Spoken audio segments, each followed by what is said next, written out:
Hello there, everyone. Y'all, what is going on?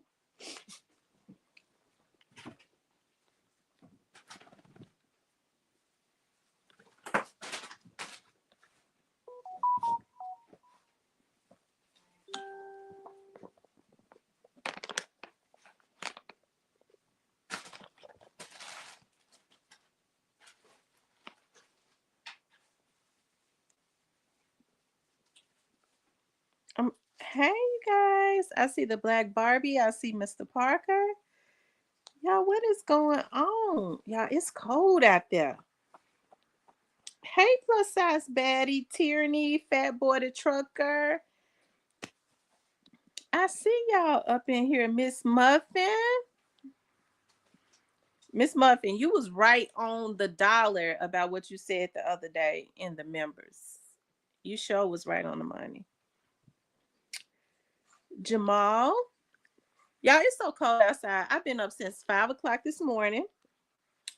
And of course, I had to, my church, my church had a family and friends day, had a brunch.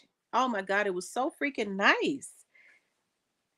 It was so freaking nice. I be wanting to invite people, but I mean, folks are so, I can't start inviting people until they get these damn fools. Um, let's see, positive vibes.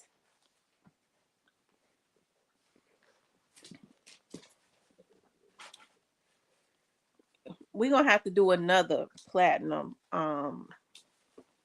As a matter of fact, I think we'll do another one when we get off of here. If I It's so cold though. It's so cold. I just kind of wanna. It's supposed to be an ice storm tomorrow. Yeah, it's supposed to be an ice storm tomorrow. So I'm glad I went on to church and stuff today and paid my tithes and stuff and had a really good time fellowshipping at church. Yeah, it's something about when you go to church and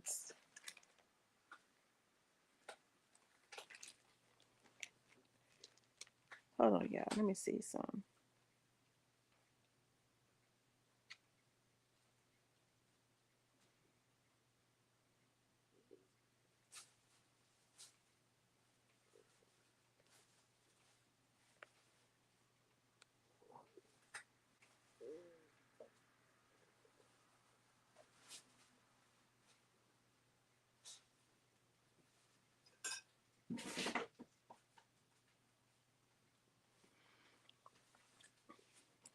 She says, I really hope not.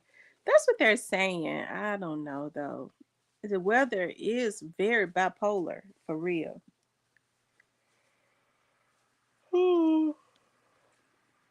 Anyways, you guys, I wanted to talk about. I was looking at Charleston White, which I know I want to go on and get on and do a live because I'm so sleepy. I've been up like I said since 5, and I know the live had cut off last night, and I was basically just going to encourage um you all. But I wanted to talk about Charleston White calls out Hustle Cartel.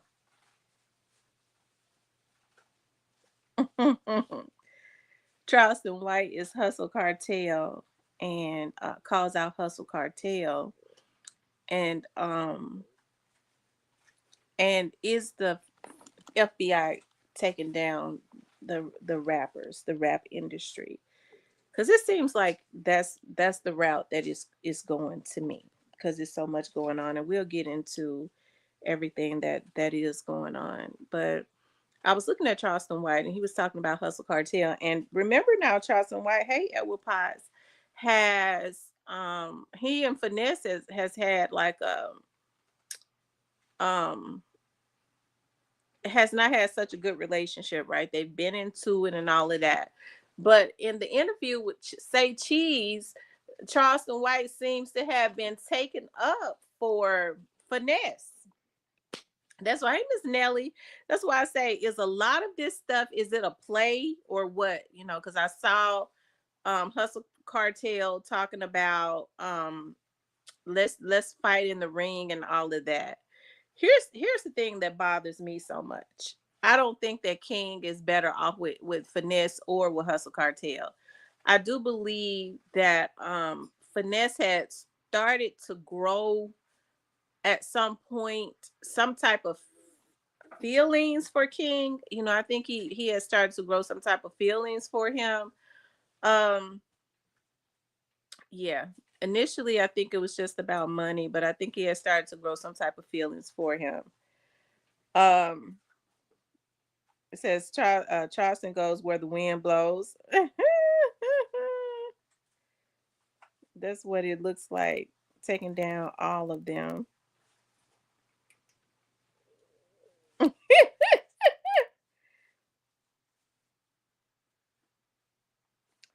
And so it seems like now that he's kind of taken up for Finesse two times, and that's something to hear, especially, you know, since he called CPS on Finesse two time, remember, and called the police and all of that. He says Finesse, now he's saying that Finesse has started to be like a big uncle to King. You know, here's the thing with that. You know, I saw when Finesse went to jail one time how he looked at King, and um I think he did have some type of affection for him, but Finesse two times can't offer King anything emotionally because, as I've said before, Finesse two times, I've said this so many times, Finesse two times is institutionalized and he needs to get himself some help, right? I think that basically King is just being hoarded out. Now, we look at how advanced King is because of learned behavior, right? It's definitely learned behavior, just duplicating and reciprocating what he has seen adult guys around him do and what they've allowed him to do. So he's just reciprocating that, right? He has not developed, had the opportunity to grow and develop his own personality because he's always been in survival mode, and he's a replica of his environment, right? He's just a replica of his environment. You know, I listened to when King was around Finesse two times, how he sounded a lot like Finesse two times because he is a child. Um, and so now that he's around Hustle Cartel, he sounds and says the same thing and act just like Hustle Cartel. He kind of takes on that because kids are a product of their environment. People tend to forget that King is 11 years old and he just turned 11. God dog. I mean, when they talk about King, no better King this. Yes, he sounds like an old man, a 20 something year old hustler out on the street because that's all he's been around. That is basically what has raised him and used him. But King can't really think himself out of a paper card box or whatever they call it, a paperboard box. He does not have any life skills when he's run. I don't like about King being around all these different men running around their houses. Bless his little heart, in his pajamas, in his PJs. When you look at King, he running around there in his PJs and stuff. King is a damn baby. I don't like all them damn men passing that child around because see, I don't ever know what a person's head is. Okay, I don't know what these men lifestyle is. See, people don't want to talk about that, but I mean, it's got to be talked about. Okay, you talking about hustlers?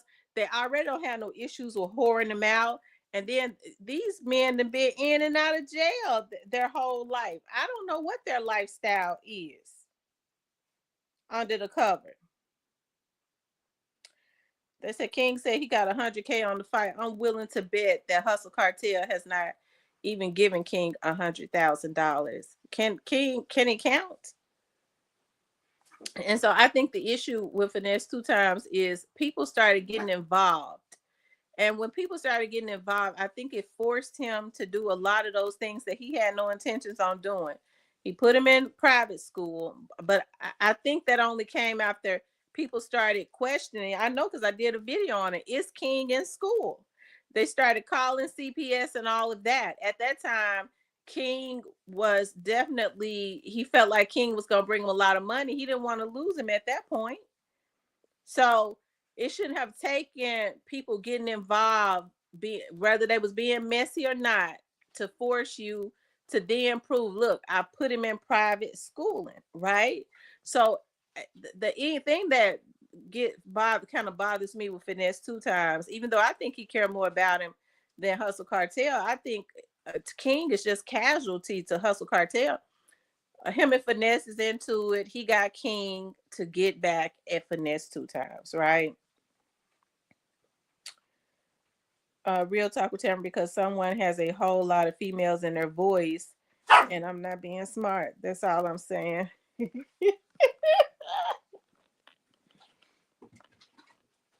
And so, Charleston White is saying now that Hustle Cartel is kind of doing the same thing, and I mean, yeah, he I guess you could say that, because nothing has changed. King is playing dice. It don't look like he is in school. Does Hustle Cartel have him in school? Because see, I'm gonna tell y'all something. The difference between Finesse and Hustle Cartel. Hey, be quiet. Hustle Cartel don't seem like he got an ounce of fatherly instinct in him. I promise to God he don't. Hold on, let me see. I'll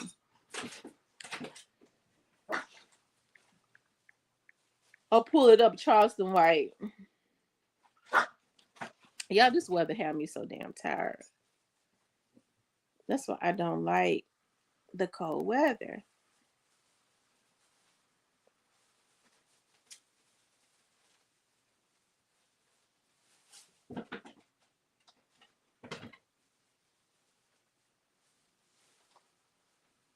Hold on.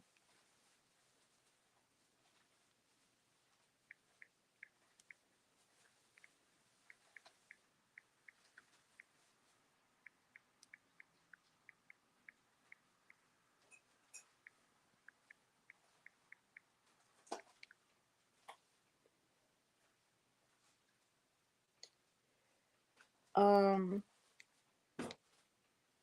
don't know why I just looked at it.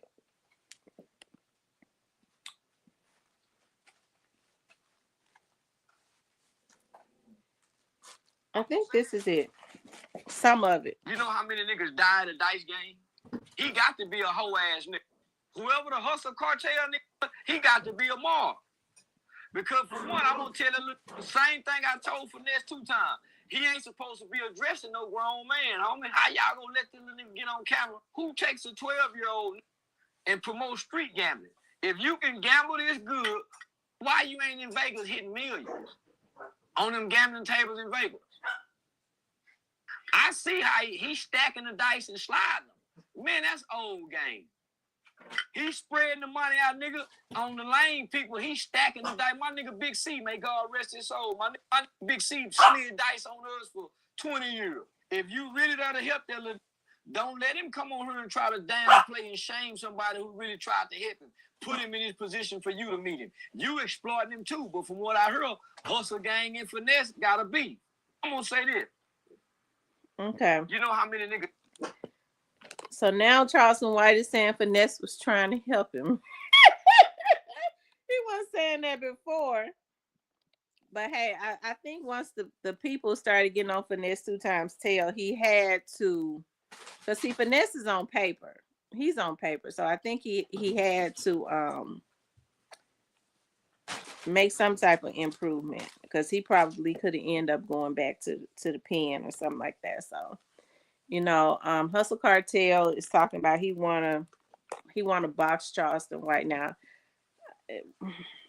when these celebrities or whatever they call themselves start talking about they want to box each other, I get suspicious about that.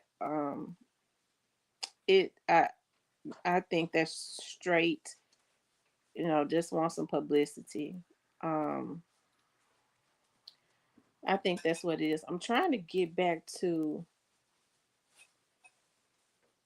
Okay, here it is right here. I know you've been seeing all the news about the crazy stuff I these get so sick celebrities of these are doing commercials. at those Y'all make sure y'all hit the like button. Shout out to Say Cheese. I'm saying this shit. This kid ain't saying this shit to us on his own accord. Age of my life when I didn't know no better, nigga. Lil Poncho out of Dalworth. Me and my nigga Mario, nigga, when he was 11 or 12 years old, Mario used to mess with his mama Keisha. We had the blunt of it because that's what they did to me. Nigga Anthony Wayne, they was handing me the weed at 9 and 10 years old. So when I was in my late 20s, mid 20s, I handed the weed to Lil Poncho out of Dalworth. So I get it. They street kids. You got a street mind. Nigga, I handed the weed to my son at 13. I handed the weed to my son at 13, my own son at 13, and I was in my 30s. I come home one day and say, nigga, you been smoking weed in here? You want to get on his ass. So when I first go to jumping down on nigga, why you? He said, Dad, because I see you do it. I've been handing that blunt ever since then. Because at 12 and 13, they'll put them on medication that'll fuck them up. They'll put them on medication to have suicidal thoughts. So why not get a little more of this weed to deal with this trauma and this mental health? Oh, Lord. They'll put him on psychotropic drugs. So it's no difference. So Lil King done brought this to the internet. Whoever got Lil King right now, he got to be a hoe ass nigga. Whoever hustle cartel nigga, he got to be a mob. Because for one, I'm gonna tell you the same thing I told Finesse 2 times. He ain't supposed to be addressing no grown man, homie. How y'all gonna let this nigga get on camera and address the grown man? Yeah, he got on camera and didn't cuss. Yeah, he got on camera and wasn't disrespectful. But man, don't let the little get on camera and go to talking to man business and the man really tried to help him. If you really gotta help that little, don't let him come on here and try to downplay and shame somebody who really tried to help him. Put him in his position for you to meet him. You exploiting him too, but from what I heard, Hustle Gang and Finesse gotta be. They were gambling at one point in time together. So nigga, I'm gonna keep the little nigga, nah, don't be on there saying that shit, nigga.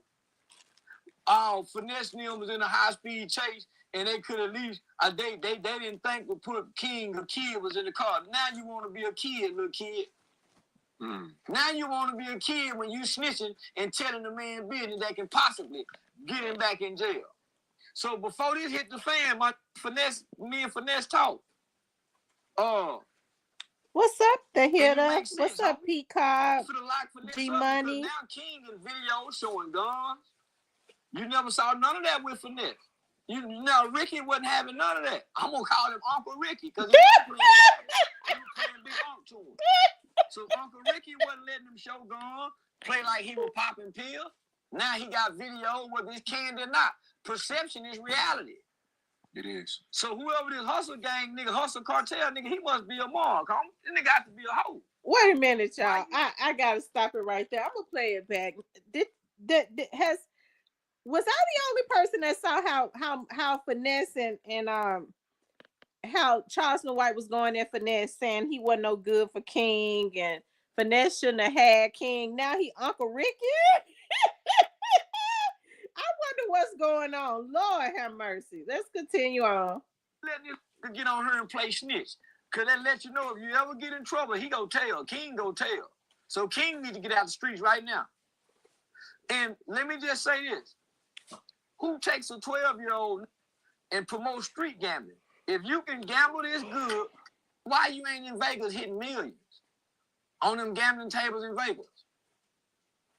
I see how he's stacking the dice and sliding them. Man, that's old game. He's spreading the money out, nigga, on the lane people. He's stacking the dice. My nigga Big C, may God rest his soul. My nigga Big C slid dice on us for 20 years. You learn how to stack them. When he's shaking them, only one dice hitting. He's spinning the dice on you, nigga. He ain't, nigga, that's, oh, man, that ain't no, man, that's, come on, homie, that's to the niggas that don't know. But why not put this kid, if he can rap, why not invest into his rap talent? No, my, hell no. So, no, my nigga, King wrong in a motherfucker. He a snitch. I think, I don't know if he's lying or not, but wait a minute. Did he just say King was a snitch An 11-year-old baby. Did he just say 11-year-old baby is a snitch? Y'all, what kind of world that we live in when 40-something-year-old men are so insensitive that they can't recognize that King is a damn child, a baby at that 11 years old. He ain't even a teenager. He just said King is a snitch. So that means that they looking at King. King needs to be somewhere where he is loved and away from these street dudes, because they look at him as their equal. They too mentally ill to realize that King is a baby. They'll kill King because they looking at King as being their equal because they so damn twisted in the brain. Okay? I'm going to continue on. Lord have mercy, when he said King is a snitch, that just took me out of here. He said it was really detailed. Kids lie in detail.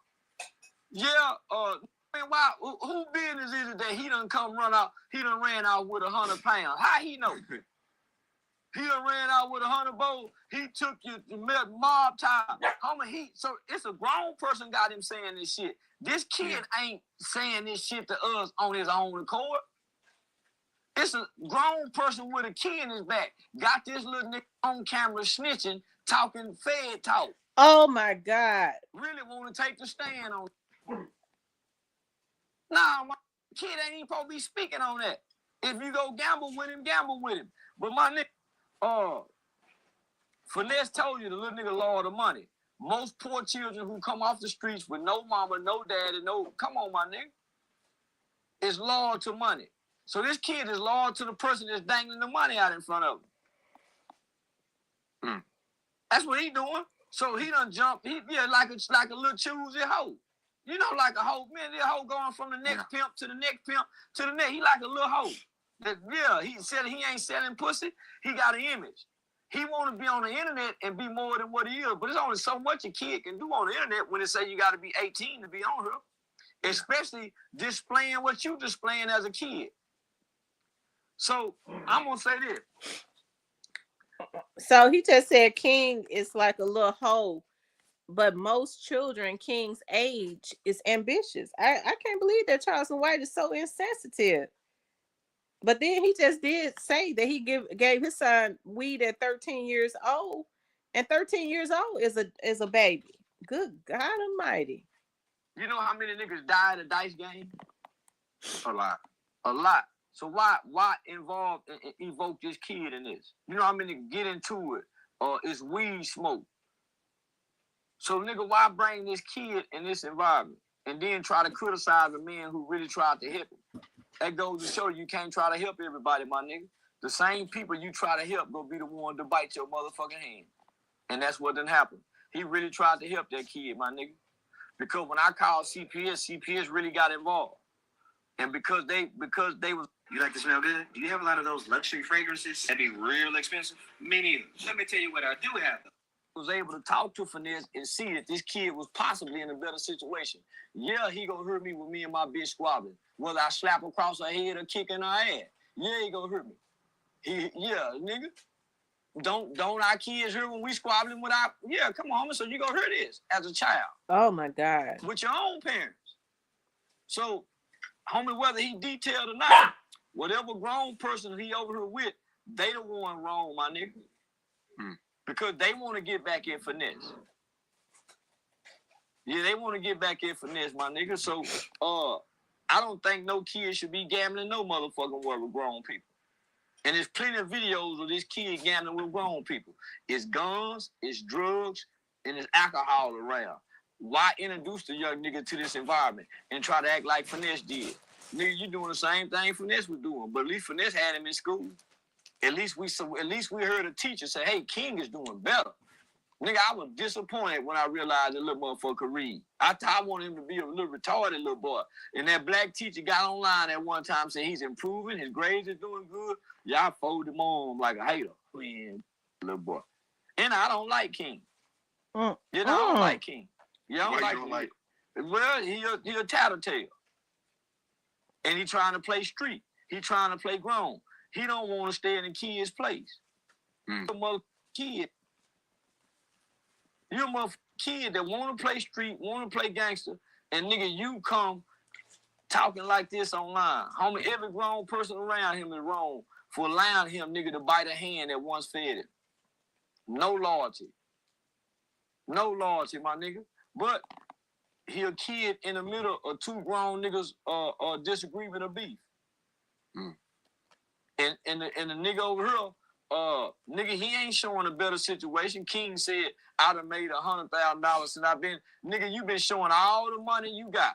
Why all of a sudden you don't want to show it now? I'm not gonna show y'all that. You been showing it before now. When he gave you the 60,000 or whatever, you hit that out on the floor. You hit that out on the floor. But your grandmama and them still starving over here. Your sister and them still struggling over here. So now, make it make sense, black community. But now the black community want to turn against Finesse now. But nigga, now they want to blame me and Finesse beefing with a kid. Nah, nigga, he ain't beefing with a kid. He feel betrayed. Because even this kid said he tried to change my image. He tried to clean it up, little ugly motherfucker. Little stupid ass little boy. He tried to clean your image up. Nigga, you had a horrible image, nigga. You had a horrible image. And why did he have a horrible image? He had a horrible image because Finesse and other people helped him to have that horrible image. Finesse has a bigger presence than a bigger celebrity status than the young man that has him now. Finesse is very well known, way more than Hustle Cartel.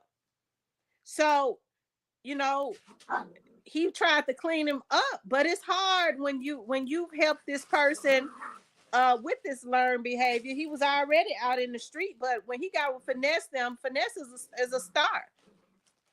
He started to see, he took him way into another world. The industry is like a demonic, devilish, where he's seen more stuff than he could have ever seen in that industry. Way more stuff than he saw when living on the street. So I guess Finesse and Charleston done made up. Now I'm not excusing Hustle Cartel because I don't think he's doing it right. King is straight casualty of war to him. But to say that a child is a snitch, he is a product of his environment. Okay. And I don't think, I think Finesse had some feelings for him, but I don't think he cared that much about him. He didn't look at him like he would look at one of his own, which means he never should have had him, because I don't guess he would, expose his own children to what King is exposed to. I do believe that Finesse has a son that is around King's age. One of my cousins told me that one of my first cousins, Cece, got a son with him. I didn't know it. My sister told me that, as a matter of fact. And I know Cece's son is around King's age because he was all on the Steve Harvey show and stuff for cutting hair and all of that, because he could cut hair.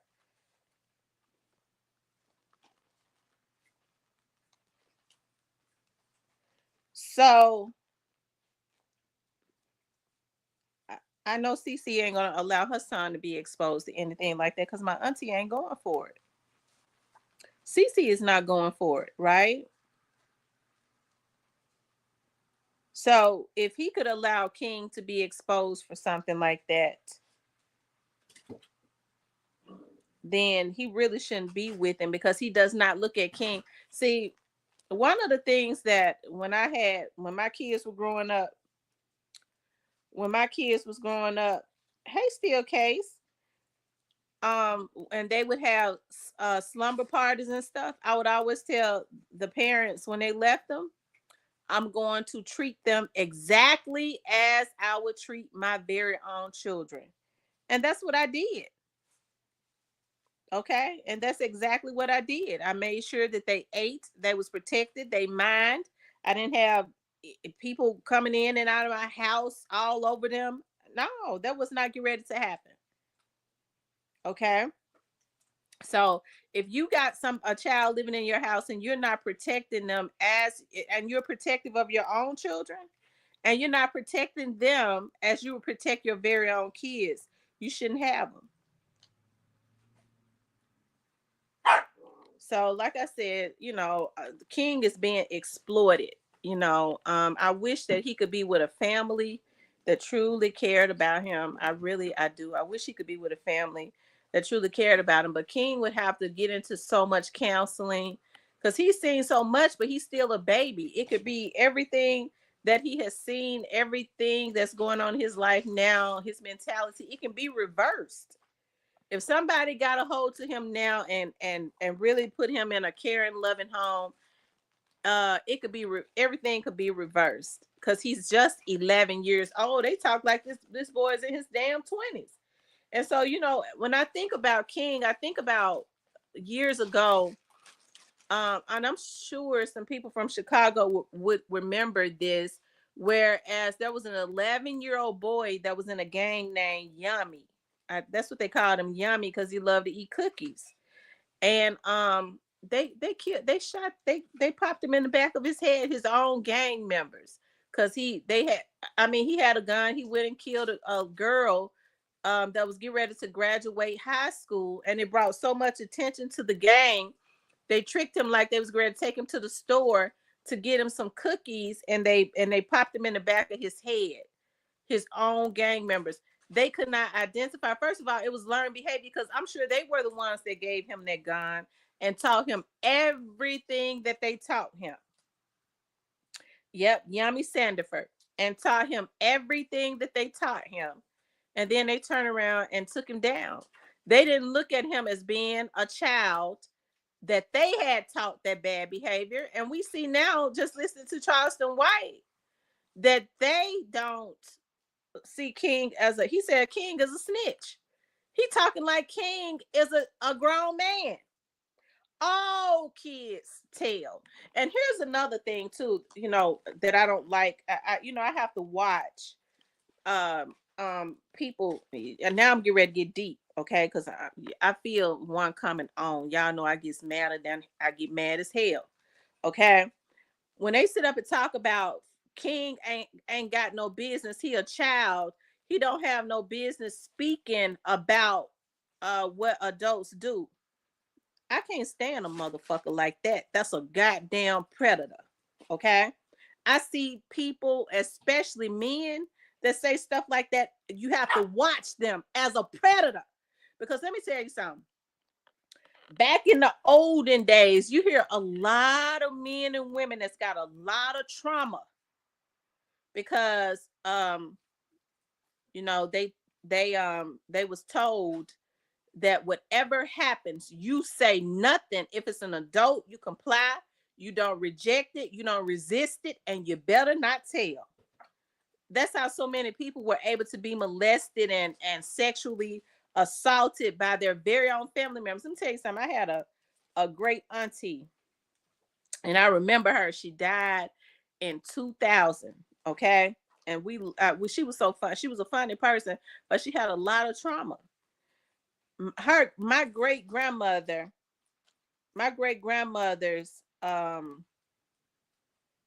brother did something to her. He did something to her.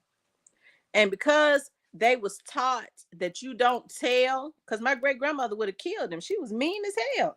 She'd have shot him dead. But they was taught you getting out of a child's place when you start thinking that you telling on adults. That's the reason why I don't play that shit. I've taught my kids you better tell everything. You better tell it all. And so that's the reasons why so many people walk around here with trauma, because they teach kids that you getting out of a child place, you think you grown, you don't tell on no adult. You better not think you're going to tell nothing on no adult. And sometimes when people have predatory type behaviors, that's how they want to do. They want to put fear in children. That's why women have to be very careful when they have teenage boys and then they start dating. If that man has a predatory behavior, because see, he might have a tendency to whoop a bitch ass. If he see that boy, he started getting close to her, he gonna moving into her house, he gonna put his eyes on that boy. He getting taller, he's getting bass in his voice. When he started wanting to whoop mama and beat her ass left and right, he gonna start talking against that boy. It's time for your son to go. I don't like your son. When he gets 17, 18, he needs to enlist in the army. He want to get that boy out that house because he know when he knock mama across her head, that boy gonna stick something in his ass. He's scared of that boy, so he makes that woman with her stupid ass turn against her child. Baby, you need to go enroll in the army. You want to go?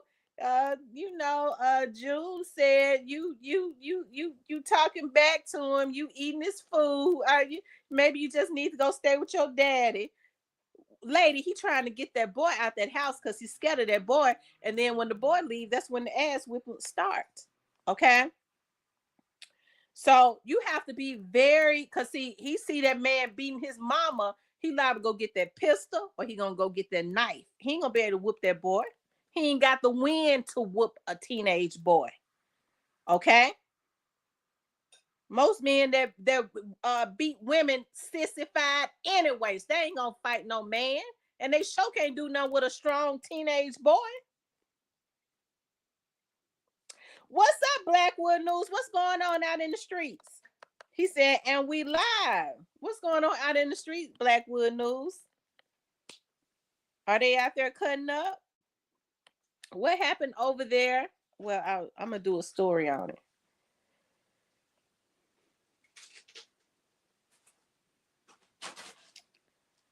I guess people out in the streets, I mean, they say we're ready to have an ice storm. So I don't know if folks tucked in, like when I get off here, like I'm getting ready to do, tuck up under the cover real good and try to go to sleep.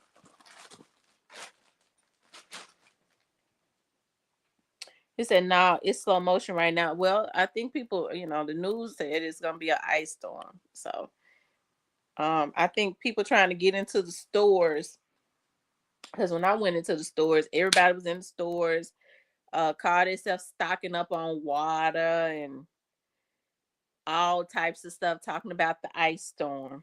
I don't know how long they think ice it melts the next day or hour, but they buying everything out the store. Shout out to Blackwood News.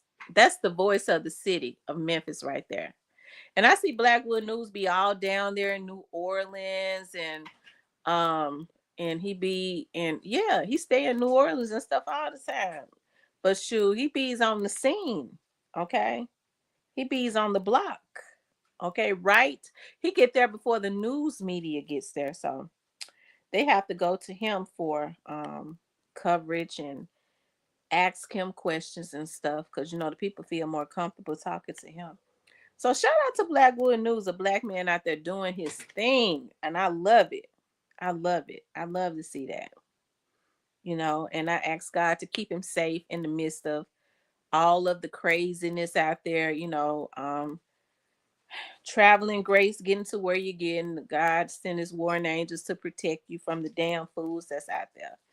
I mean, it's just, but you do your thing though. I see how you're consistently going up, and that makes me very proud. You got a good attitude and everything. So the sky is definitely the limit for you. So I'm happy to see that for you, Blackwood News. She said the weather starts to act crazy on my birthday. I'm gonna be in. Maybe it won't come to Nashville. They talking about around the Memphis area, child. You know what? I actually thought that it was gonna start. Normally it starts to get really bad in February, but if we start to have ice storms and stuff now. Maybe that oftentimes that means we have an early spring, and I loves the spring where I can wear my toes and stuff out. Ooh, I love the springtime. I cannot stand the winter. But I think I've been doing good this winter because I used to get that seasonal depression. I've been good this year. Thank God. Thank God for Jesus. Anyways, you guys, no problem, Blackwood News. But anyways, you guys, but yeah, so like I said, they acting like King is not a child. And no, I don't think he's better off with Hustle Cartel either, because Hustle Cartel seems more he seems just as immature. He does not seem like he's fatherly. Like he just don't. Hustle Cartel need to let King go home. Okay. You had a horrible image, King. Oh, so let me ask y'all this: King is 11 years old. How is it that Hustle Cartel got King? How could he have King without getting in trouble? That's what I'm trying to understand. Nigga, he remember the little nigga threatened me like he'll hurt me. Yeah. Nigga, I know, man, for you had a horrible image, kid. And you still got a horrible image. Nigga, you ain't looking like you living good. Stop. Anytime you can get a bunch of money, anytime a nigga got a bunch of money, that's an up and down nigga. That's an up and every day, nigga, you walking around the country with all this money, everything look like it's staged. You gambling? Nah, homie. Gambling ain't never been for a 12-year-old kid. Never. Too many niggas died at the dice game. Too many fights, too many arguments, grown folk language, secondhand weed smoke, alcohol. And it's mostly street niggas. So, Did you know that cilantro can detox your kidneys, reduce inflammation? yeah, nah, as a kid in school. But to finish my story, because y'all know I be jumping all over the place. My great auntie harbored a lot of hurt for so many years because because that happened to her, and they were taught, especially back in that day, because she was born like in the 20s.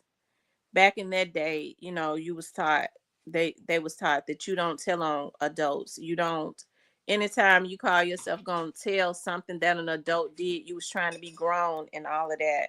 You know, especially in the Black community, we've been taught whatever goes on in our house stays in our house. That's why so many women, when their husbands and stuff are abusive and they beat them physically, you know, family members know about it, but they dare not. They don't want it out. No, you don't go get no help. When I'm gonna leave, no, you don't leave him, because then people gonna know your business. If you leave, they're gonna be saying why you leave. You're gonna bring embarrassment, you know, stuff like that. I think there's just a lot of trauma in our community. Whereas, you know, hey, you know, if a healthy relationship, you know, relationship with family would be, we all gonna whoop his ass, or you better bash Mister's head open, okay, and think about the rest of that later. All right, but it's unfortunate, and vice versa, because a lot of men deal with a lot of craziness too. More and more women are really just batshit crazy, and I'm not talking about just like a mentally ill type. I'm talking about just a stupid type crazy, where they're just tearing down their households, and it's got a lot to do with just no self-control, right? So yeah. And so people, you know, it's been taught in the Black community that you don't go and get counseling because you're crazy if you ever go sit on somebody's couch. Like, there's a lot of stuff that's got to be unlearned within our community, because there's just a lot of trauma within our community, and that's the God's truth. Anyways, you guys, let's listen to this last little bit of what he says about King, because he's really it's just personal with him. He's not saying anything about helping this child. He's consistently just bashing him. School, because it is school time.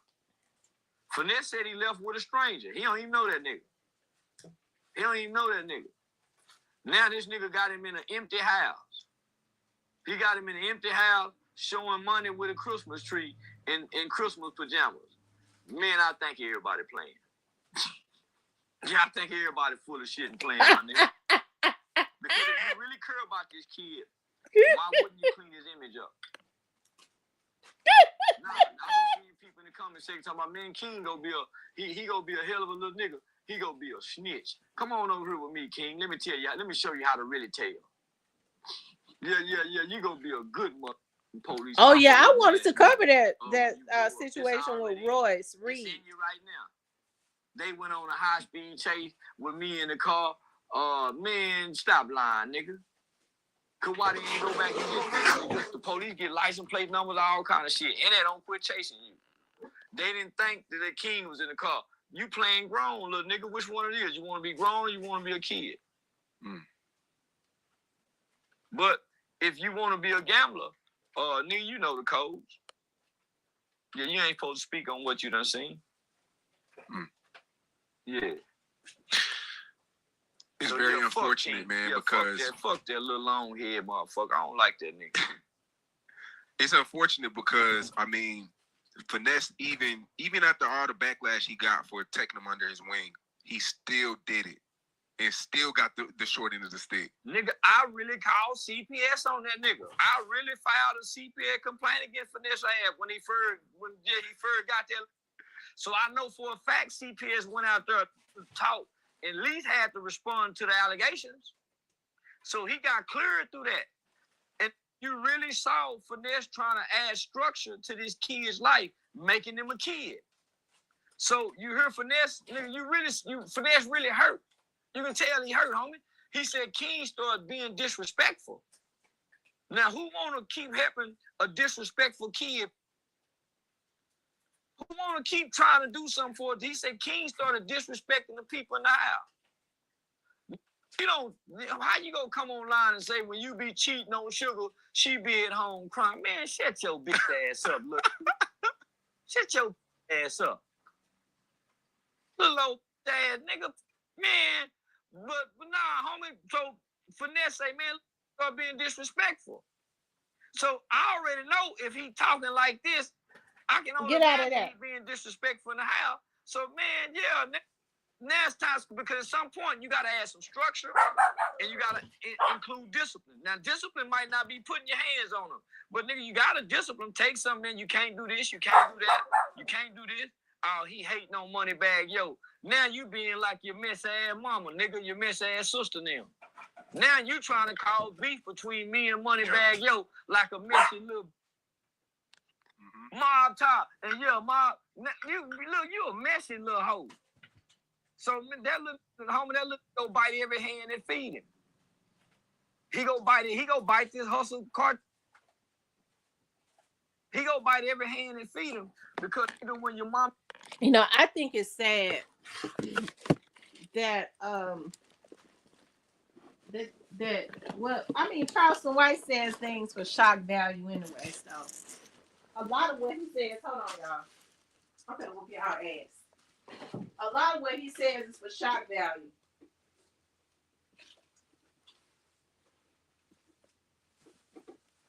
I think some shit.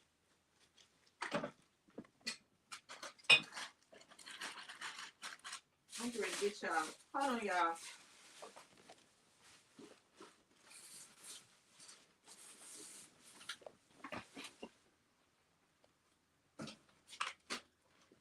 Y'all, hold on.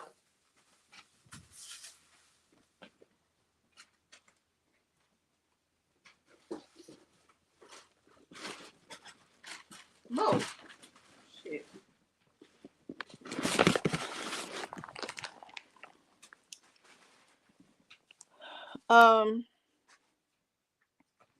September, we have so many people who think DCS is a joke, but when they started getting these effed up charges, they would learn I don't play with kids, period. I have 11 years that I dare. I'm telling you. So. Like I said, I know Charleston White says things for shock value and all of that, but King is still a child. And hey, I'm not saying that he's excused from what he does. No, he's not. But these people, these grown folks teach this boy this and then turn around and get mad at him. He is a product of them. He is a product of them. He was with Finesse for a while. I think Finesse got King. King is 11. Finesse got King when he was 9 years old, 8, 9 years old. So he's had a while to teach him bad habits. And so the excuses is, well, you know, he knew bad habits before I met him. I can't stand folks like that. You know, just because a child was already exposed overly exposed and exploited. Okay, that means it's free game for you to do. I you know, listen, I didn't know people were so insensitive. Like I didn't. I mean, I knew that there was insensitive people. I've seen in crazy people, sick people, but it's just a lot of insensitive people in this world now, and that's the reason why I be okay with just, you know, just chilling by myself or with very few people, because people just got this mentality. Most people have the same type of mentality. Not all people, but like what Charleston White has. Um, like I said, they don't see King. They cannot identify that King is a child, except for when he's doing something that they don't want him to do. That's when they thought, well, you a child. You shouldn't talk. You teach him all these bad things. But the moment he says something they don't want, well, you need to stay in the child place. That's a goddamn oxymoron. And a lot of these old people are, because they old compared to King. They sure gonna pay for what they do. Okay. They sure got to pay for it. At one point when my sister lived in Raleigh, she had King through his mom. Oh wow. So how was he when your sister had him? He's just been exposed to a lot, but he's super smart and picks up quick. Like you could tell that he picks up quick. You could tell that he picks up quick, which means he studied people. The first thing Charleston White says, your grandmama them over there starving, is that his motherfucking fault that his grandmama them starving? That's a damn 11-year-old baby. Why should that burden be on him? Hell, they should be feeding him. That's the reason why I said, what's wrong with adults now? Is every other person crazy?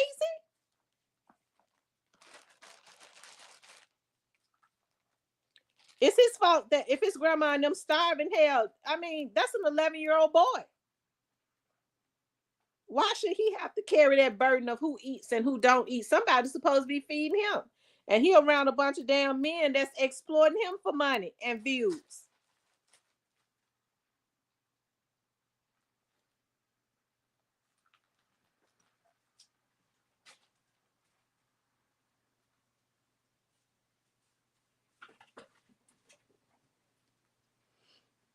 You know, King said something about Finesse 2 times, took him off of the internet. Well, he didn't take him off the internet punishing him. He took him off the internet so CPS couldn't see him. I be tripping how they be letting King in the club. My homegirl said he was in the section with Finesse and them when he was here. See, that's what I'm talking about. These club owners letting a 11, and don't think now, because a lot of these women are twisted as they come. They'll do anything for a damn nickel. Don't think some of them crazy ass junkies in the club, a lot of them women Finesse 2 times. I give 5,000 to, handle little King for me to make him a man. Don't think they won't do it, and it'll be funny to him. Man, that was an easy $5,000, and that's an 11-year-old. Y'all, what's going on? They don't care about that is statutory rape. No, this basically just flat out rape, molestation, all of that. But they will do it. He wasn't bad, just a regular city kid that's been through hardship. We still got old videos of him. He loves music and how to make tracks, but he was very obedient, I would say. They get mad at him. They let him do all this stuff, exploit him to adult activity, and then when the folks get on their butt, they get mad because they can't reel him in. And Tim, I've only mentioned this on your channel about King because I'm comfortable here and we know Memphis, so I don't speak on the other platforms. Okay, Tennessee Miss Hector, I appreciate that. If you all haven't hit the like button, please do hit the like button, okay? Like, share, and subscribe. Do hit the like button for me. Please do hit the like button. Like, share, and subscribe.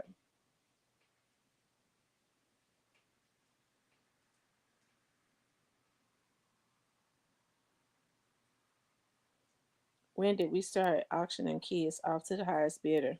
God is not. I'm telling you, and that's actually what's going on. It seems like that King is being auctioned off. How did Hustle Cartel? So when Finesse 2 times, I want to know how that transaction went. So when Finesse 2 times said he said he been gone from Finesse 2 times. So did Finesse say, who did Finesse send King back to? They say Finesse said he sent him to his dad, right? Is that what's supposed to happen? And from his dad, he was sent to Hustle Cartel. Is that what's going on? King reminds me of me, sound like a grown man at the age of 10. They used to say, why he sounds so grown. Mr. Parker says, oh, well, now we only got half the likes of the current viewers. That ain't, yeah, y'all, please get the likes up. If you haven't hit the like button, please hit the like button. Please like, share, and subscribe. Okay, like, share, subscribe. If you want to support the channel, you can hit up the super thanks or the super chat or the cash app. They said hustle is GD, and I feel like nobody cares. Our family couldn't get him if we tried. I feel terrible about all this. She said hustle is GD, and I feel the princess sick hustle on King to get back at Finesse. So has Finesse 2 times and the princess been into it? Are the princess and Finesse 2 times beefing?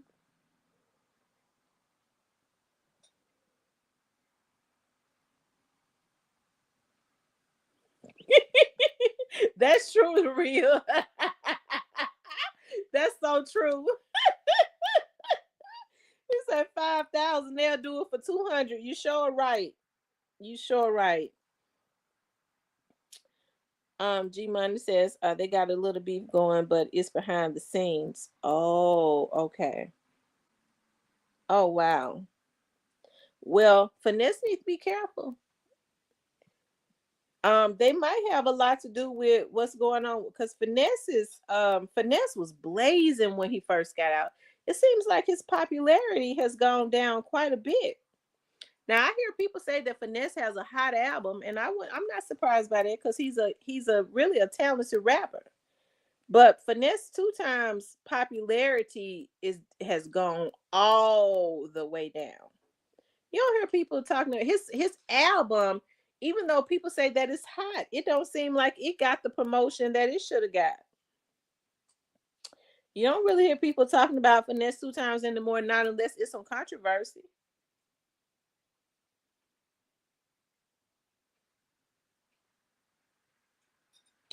Oh, Finesse melted down their chain and said that Finesse melted down the chain and then got Finesse gang FNG chains made, right? Did he say that? He melted down the chain and got FNG chains made.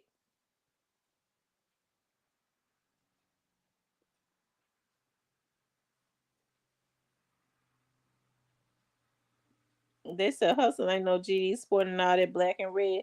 So what would he be, a blood? If he's doing black and red, what is he, a blood or something?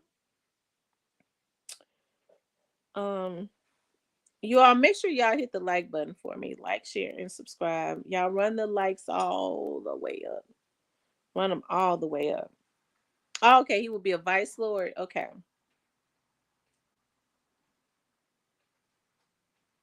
Oh, okay. He will be a vice lord.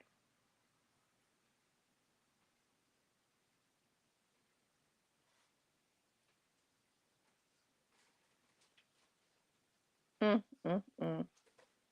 Do you mind if my understanding he was the guy Big Homie CC backs him?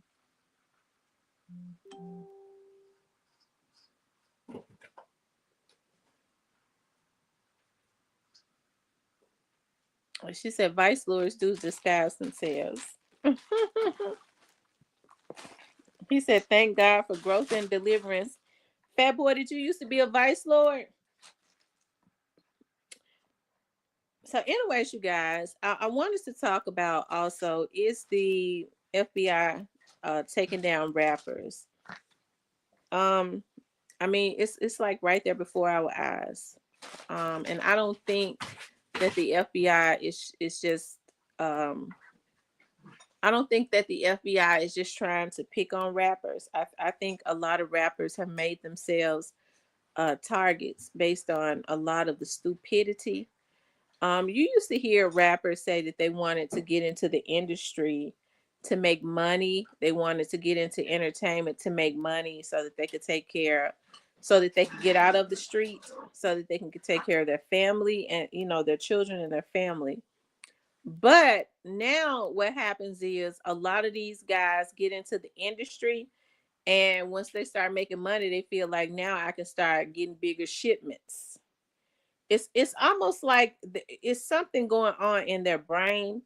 Okay, I'm making money. I can get bigger shipments now. Instead of totally getting out of it, they start making a lot of money, saving their money instead of going by them big old fat tail chains and stuff and making other communities rich.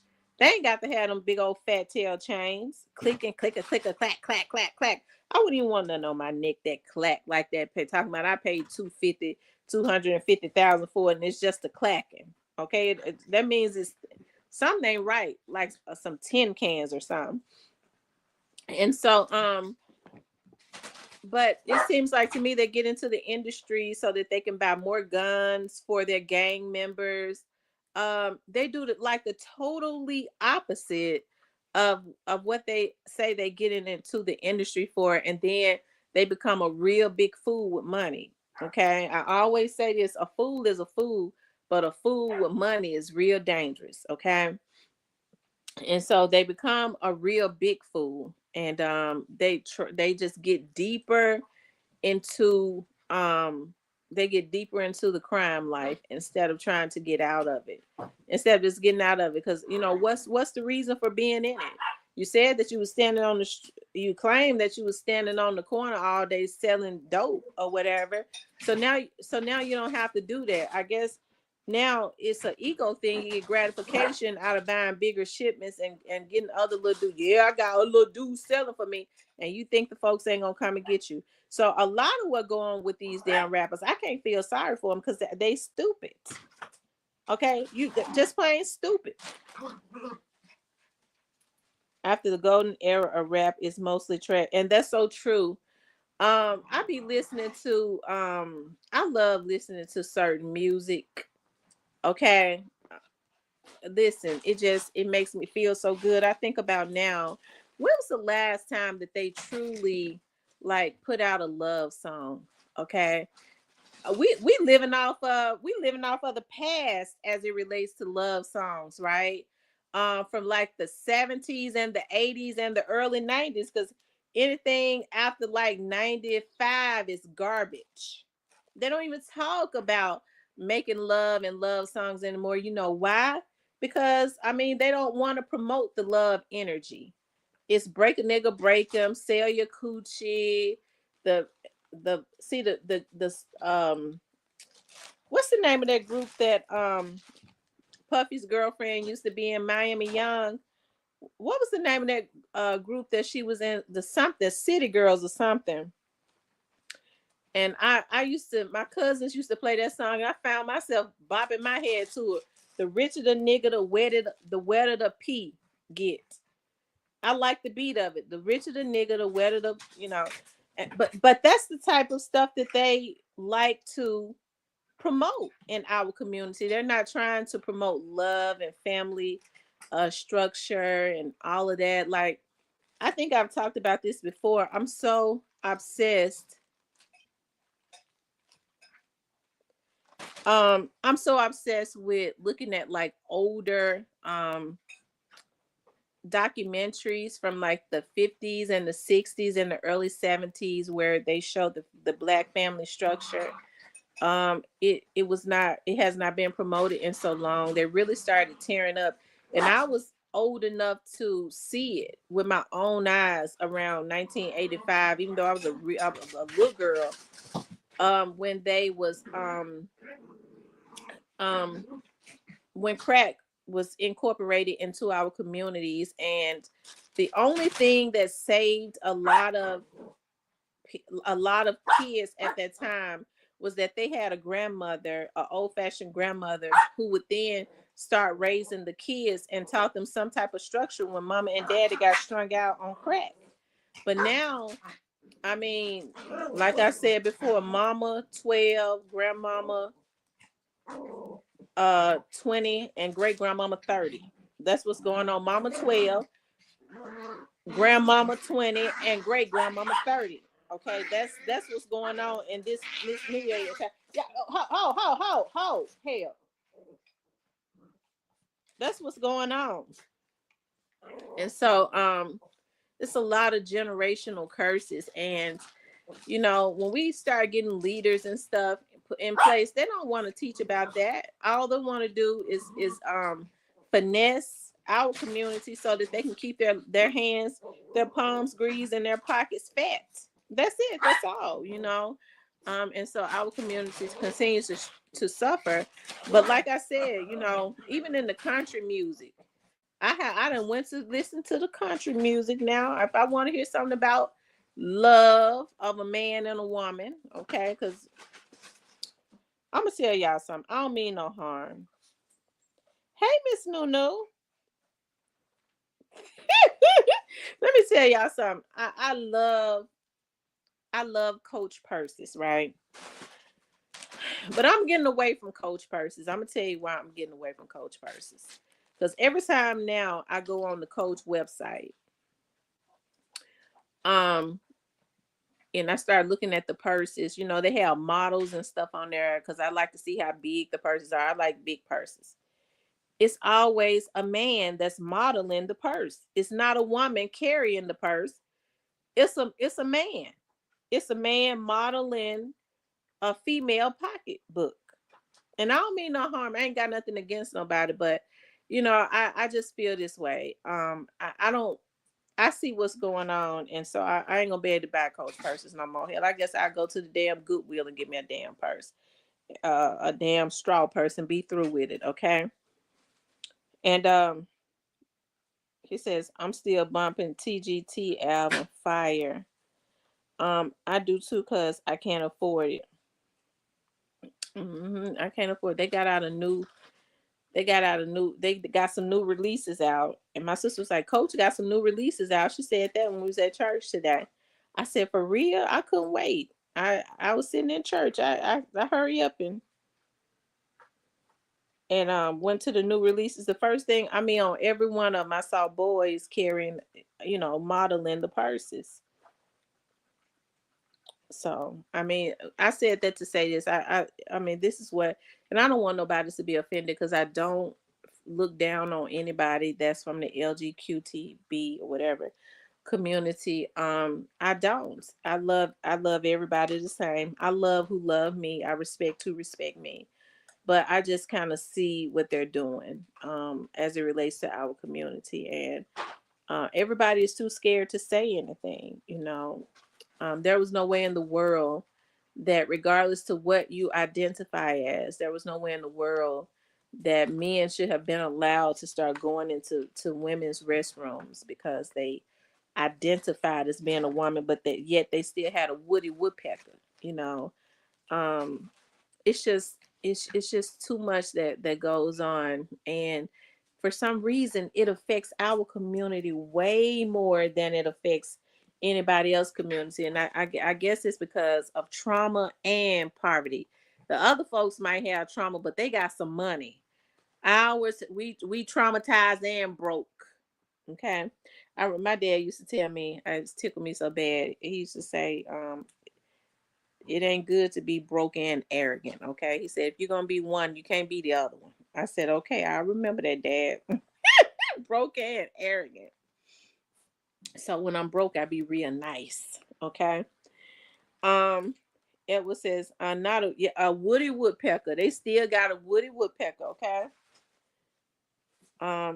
I'm not offended as a parent because I agree. You should see what the approving in the healthcare industry. I'm still pissed what my own employer UHC did to me. Oh wow.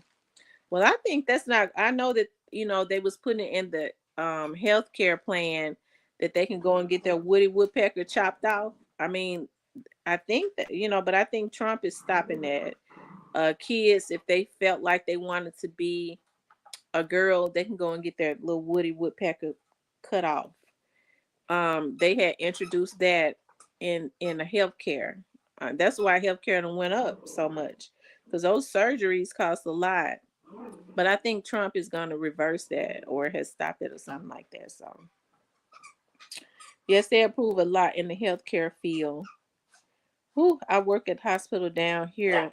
They let men go in the women's restroom. Ooh, child.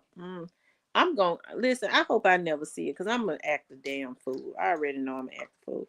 The real said all rappers are gang members. Yeah, most rappers, you know what? Even back in the day, rappers were gang members. But when they got into the business and started making money, they got up out of it. They didn't behave the way these damn fools behaving now. Now these guys get into, I'm gonna run me a bag up so I can really buy some weapons and go and kill everybody in my neighborhood. I mean, that's the mindset now of these damn fools.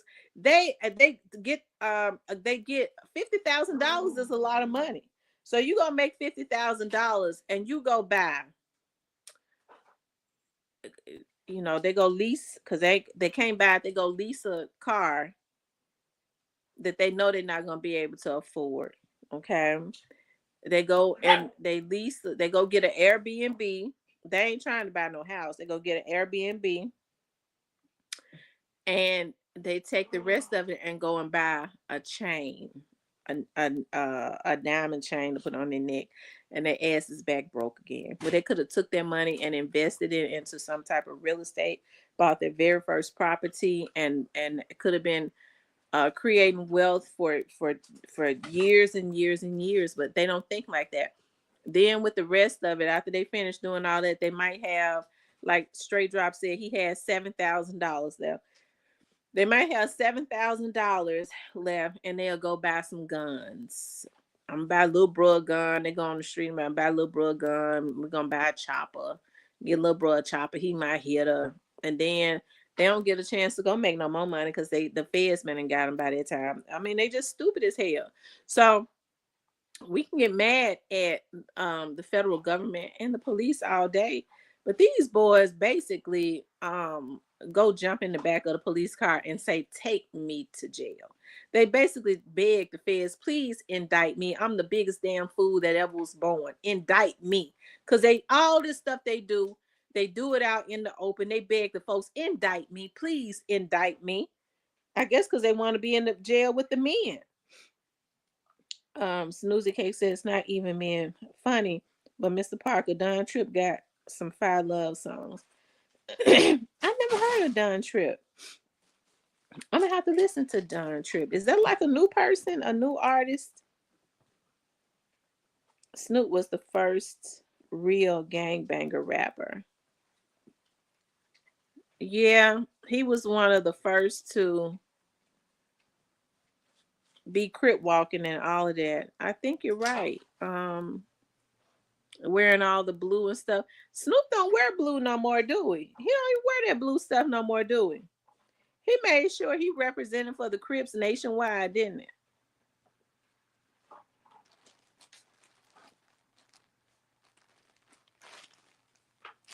I said Don Tripp is one of y'all's best. Is he like from Memphis?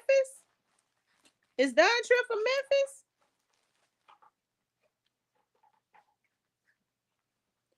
No, he wasn't. DJ Quick was. Listen, industrialized. Snoop is industrialized. MC8 and DJ Quick were before Snoop. Yeah, I liked MC8. I don't think they gave MC8 the credit he should have got, but I liked MC8. Wow, I didn't know Don Tripp was from Memphis. Now you're gonna make me pull up. Let me see some. Don Tripp. Whose label is Don Tripp on? got his own little label.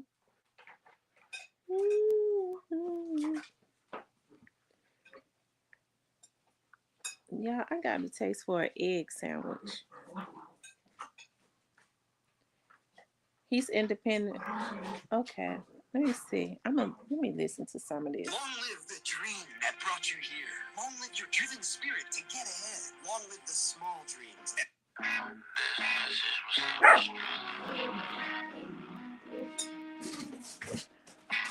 Top floor of the condo, staring at the city. My life is like art. I'm living out the Sit your ass down in my damn house. because I used to do it. This is what raised me. Took a whole village. Also, he a rapper. I thought y'all was saying he was an R&B singer. Yeah, he sound good.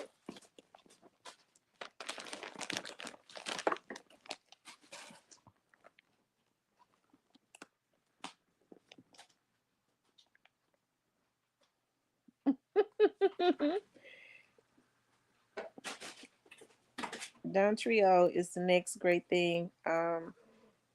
Next to Dolph, Real Talk. Now, I like Jay Howell. I think he from Memphis. Oh my God, it's so many. I'm so proud. It's so many Memphis. They need to stay independent and just work hard and do all of that good stuff. I love it.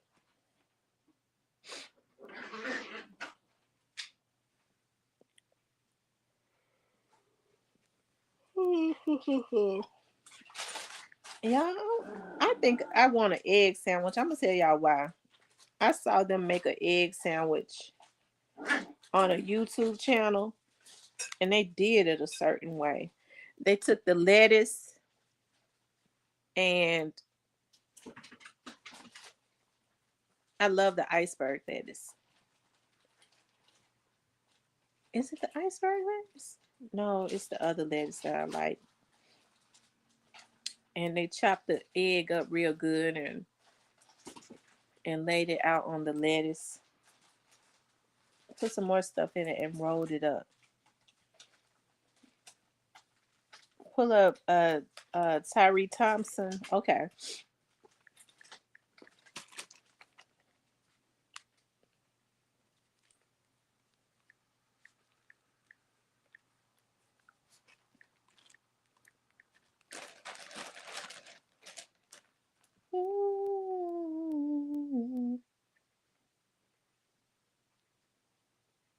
I don't see. Is this the one that's got 3 subscribers? Yeah, romaine lettuce. That's my favorite.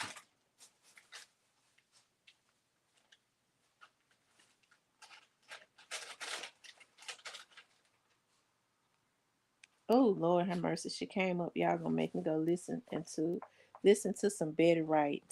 I'm gonna tell y'all now that's one of my favorite singers. When I'm cleaning up, Betty Wright, I'm telling you. I have to listen to her playlist too. She got some songs that I like that people kind of slept on. I know they're like some of the main ones.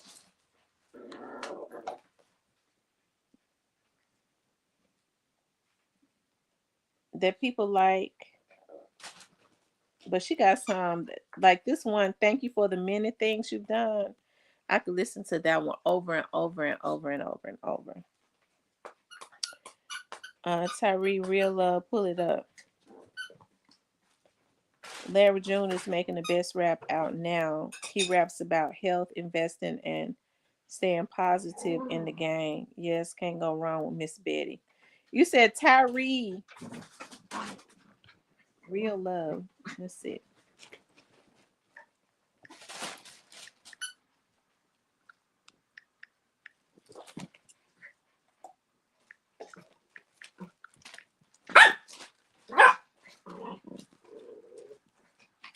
Is he from Memphis?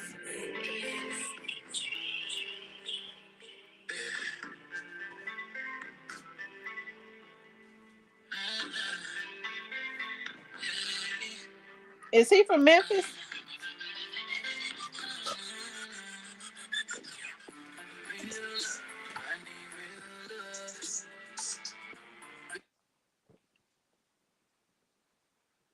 And he says, yeah, I love romaine lettuce.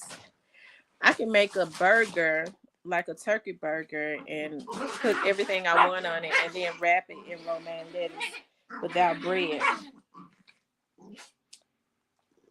Um, be, I'm about tired of y'all. Y'all don't get a whooping.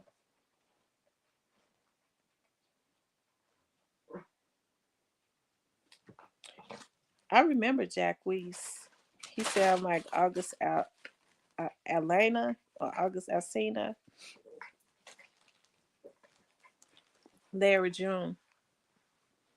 Yeah, this is my favorite song Betty Wright got.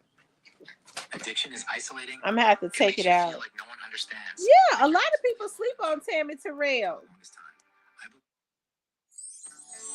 Y'all, this is one of the favorite ones that Betty Wright got.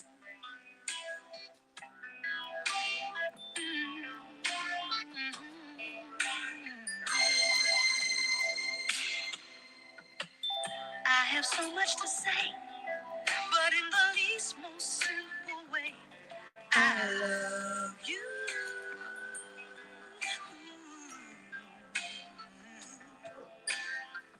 I have so much to share, and so to show you how I care, I thank you. I just want to say thank you for the many things you've done, for having faith in me more than anyone. Yeah, I love that song so much. Bad things to say. So Coco from SWV, yeah, her son is. Possible way. Honey, you stood right by me. That's how love is supposed to be. I just want to say thank you for the many things you've done. I want to say thank you for the many things you've done. La, la, la.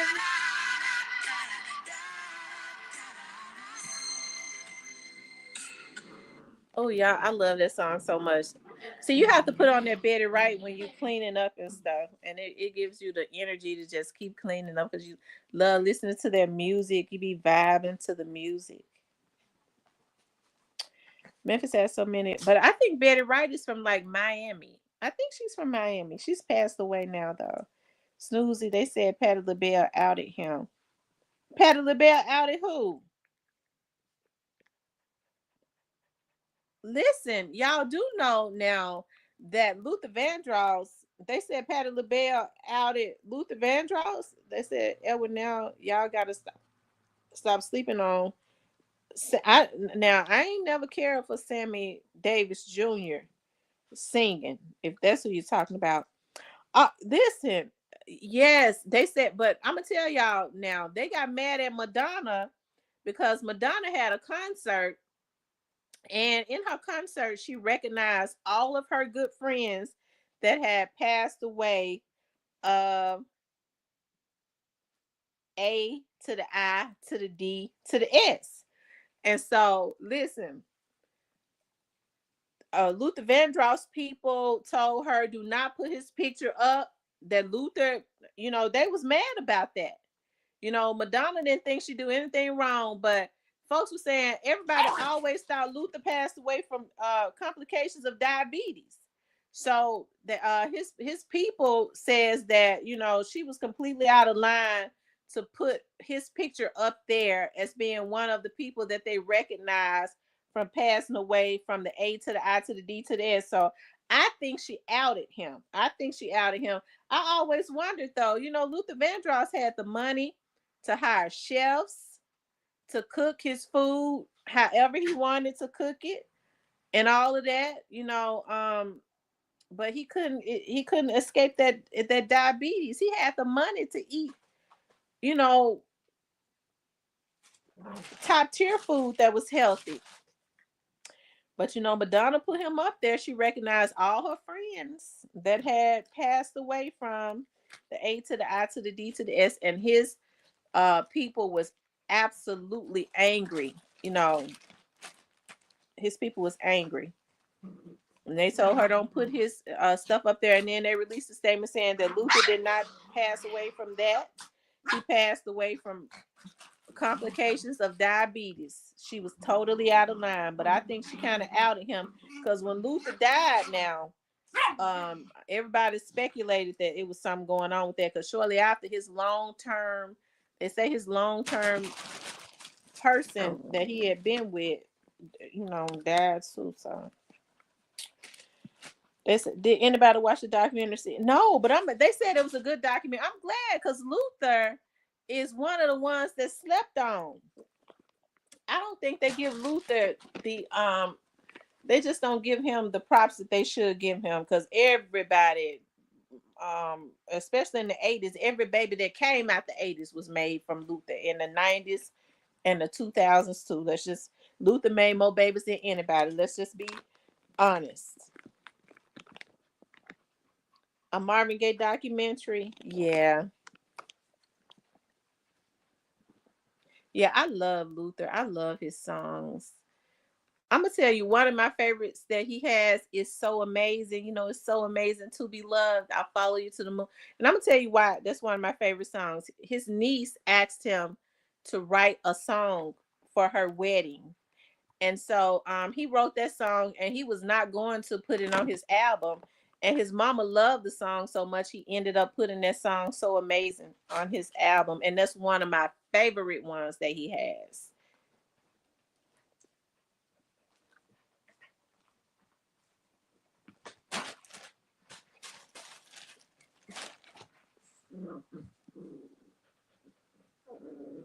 I don't listen to Sade. I'm gonna tell y'all now, I don't like Sade. I don't like her music. I never have.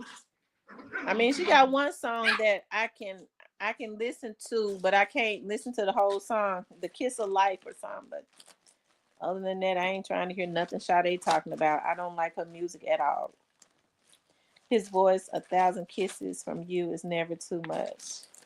Oh yeah, I love that. 1,000 kisses from you. Yes, indeed.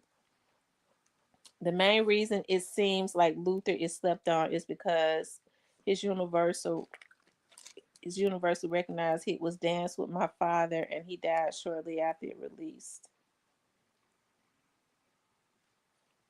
She from the islands. Betty Wright got a lot of hits too, y'all. I like that song Pain. I love that song Pain. See, people like After the Pain, and I love After the Pain, but she got one called Pain. It's only the beginning of your pain. Oh, I love that one. I like After the Pain. Of course, everybody loves No Pain, No Gain. She got a lot of songs that I really like.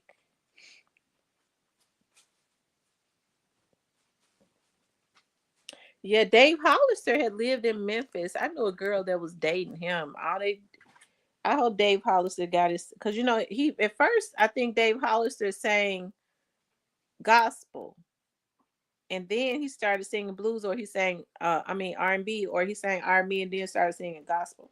I know a girl that he dated when he was singing gospel, and child, I'm just gonna tell you right now, I hope he done went and got himself some help. That's all I'm gonna say. I hope he done detoxed because he was living in Memphis at the hotel. Positive Vibe says she was tripping in After the Pain, talking about a piece of a man. Yeah, she was tripping there, but I love this song. But listen, I think people slept on it because you don't hear people talking about that song Pain.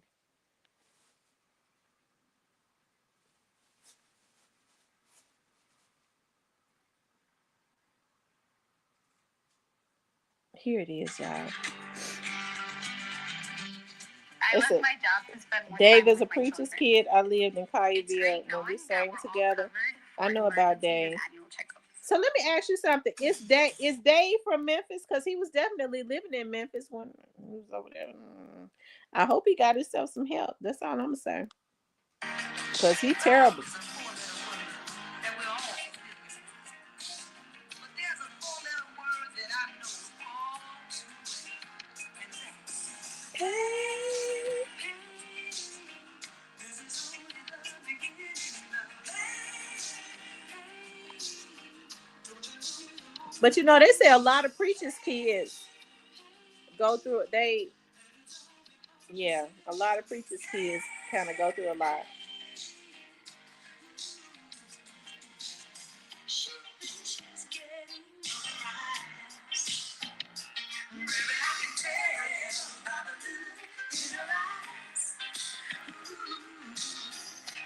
She's making me sad, but she will regret it when you treat us so bad. Oh, little does she know that it's only her beginning of pain. I like that song. No, he's from Chicago. Laugh a lot. My mom is from his area. Jodeci. I think JoJo. No, KC. He was living in Memphis. Hold on, Mr. Parker, you getting free. What Mr. Parker say? Jodeci. Jodeci has some really good music. I hate they turn into alcoholics. And when I love Kim, I love Kim too. I love Kim's music. I love a lot of his songs. Well, he's got about 4 that I really like. And I'm going to tell y'all who slept on that I could listen to his whole album. And that's Anthony Hamilton. Anthony Hamilton is bussing. Like, he really could be like right there up under Luther. He could be right up under Luther, but they don't get that man his props. Maxwell got one song I like, and that's Lifetime. Next Lifetime. That's it. Charlotte, they from here. I don't think they give Anthony Hamilton his props.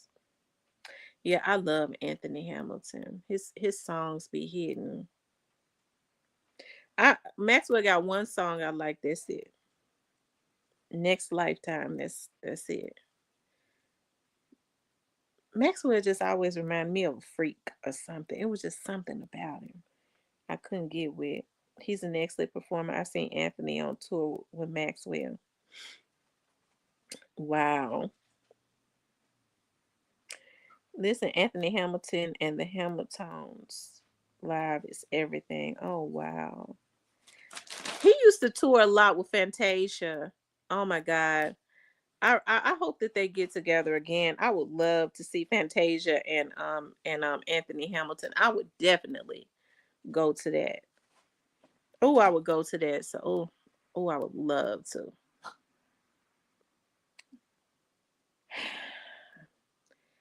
I tell you.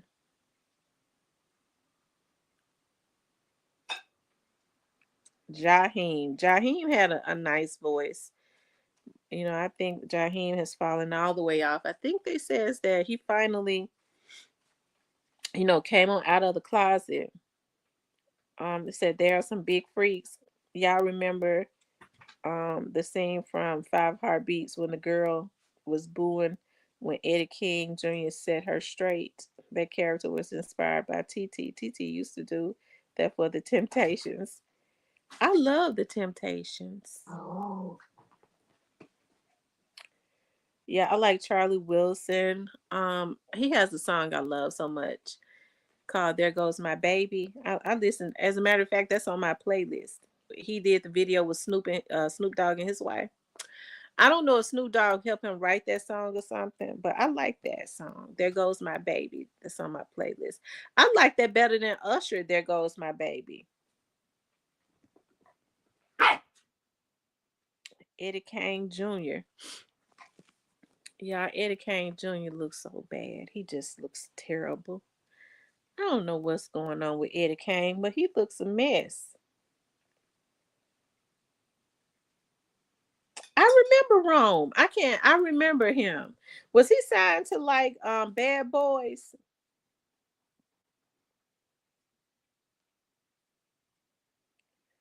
They about tired. Eddie Kane Jr. looked terrible. head nappy. Usher got them women licking them cherries.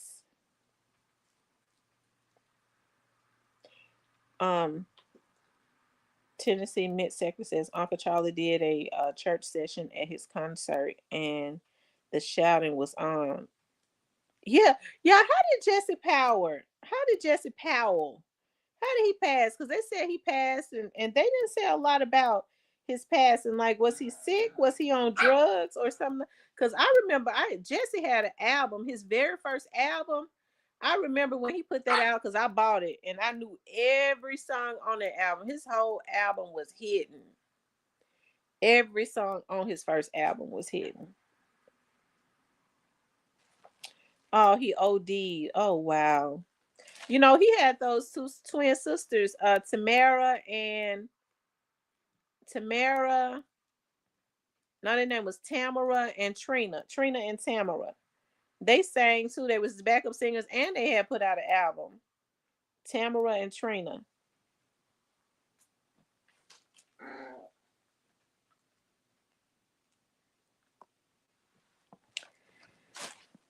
I know they probably get that. People ask me all the time, what's your name? Is it Tamara or Tamara?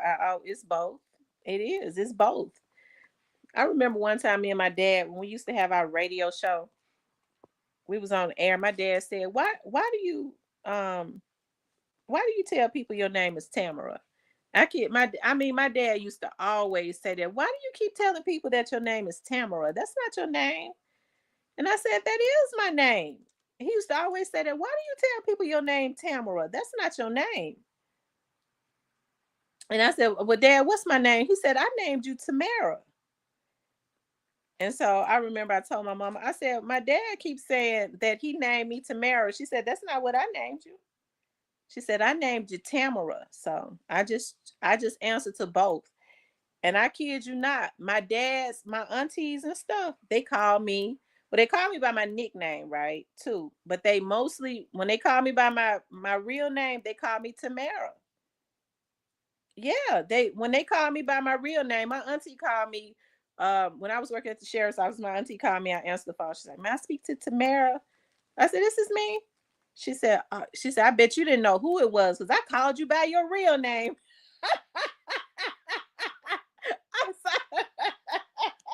I said, okay. My auntie, I have two aunties that work for the PD. And my friends used to say, I saw your auntie. And she kept saying, you're Tamara's friend, right? And she said, I had to think about who is Tamara. And she said, I was like, are you talking about Tamara?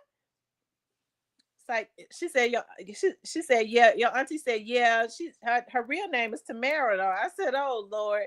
So my dad's side of the family called me Tamara. My mama's side of the family called me. Some of them call me Tamara. But my mother says that my name is Tamara. And I just kind of like Tamara better because Tamara sounds too much like Tamara. He said my mama capping. My dad always say that to me. I named you. And I didn't name you no Tamara. I was the one that came up with your name. And it's not Tamara. My mama said her name is Tamara. What are you talking about, man?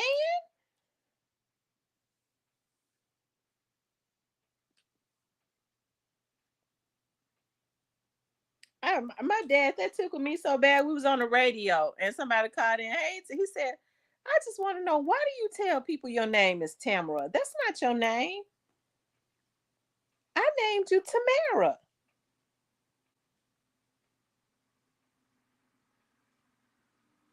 Snoozy Cake says, Miss Nunu, guess who I want to sing at mine? I always wanted the OJs to sing at my wedding, but it seemed like to me they're gonna be dead by the time I get married. They already in their 80s. Eddie's voice ain't what it used to be. He's been smoking cigarettes too much.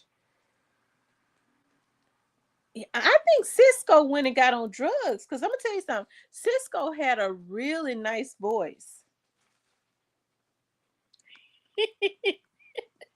Cisco had a really nice voice. But when he went to talking about when it started talking about that thong, the thong, thong, thong, and then he started putting thongs on between his booty and stuff. I think that kind of did. And when it turned his hair white,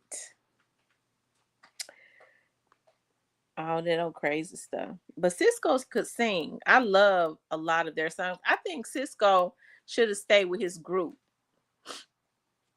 That's what he should have did. He should have stayed with his group.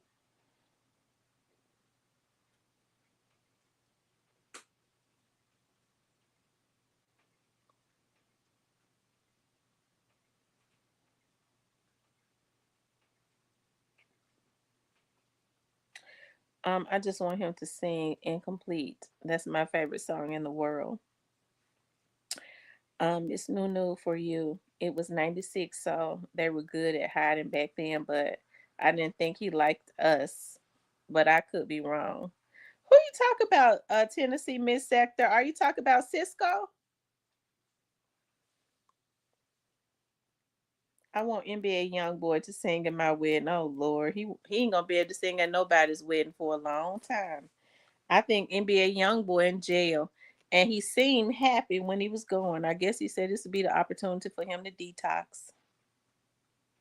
He seemed happy when he was going to jail. Bless his little heart. Um, Cisco went both ways. He was very handsome in his recent pics before he passed. Very handsome but little. Are you talking about Jesse Powell?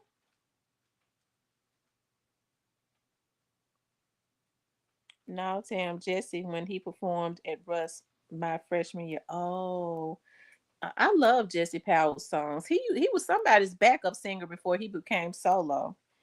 But if you listen to his first album, oh my God, I was so in love with that first album. I was.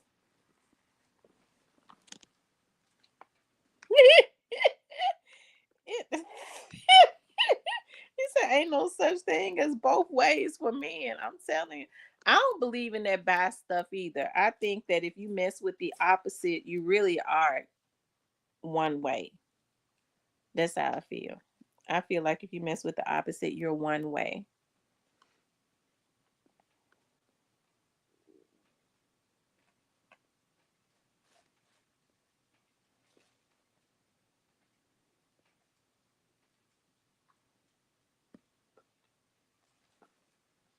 Mr. Parker joking, he talking Otis Williams singing for him.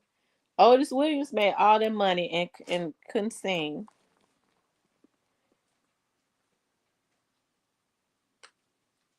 Otis still hanging on. I know Otis probably about 80.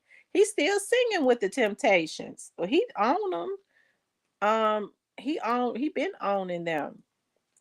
But I tell you, I do need someone to sing. She's our queen to be. Oh yeah, Trey Songz got this song that I love. I used to blast it so loud. The Neighbors Know My Name. Oh my God, that was one of my favorite. Oh, I used to just play it over and over, blasting it. I love that song. The Neighbors Know My Name.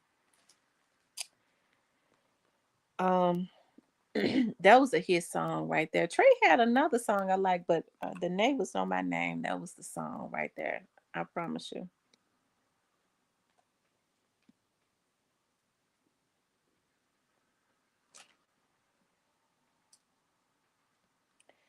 They said Trey is Diddy Jr. for real?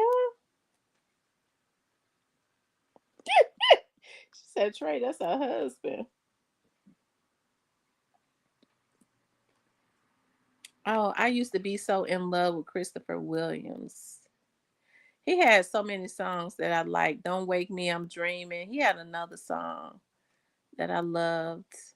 But Christopher Williams looks terrible now. When he was in New Jack City, that's the Christopher Williams that I was in love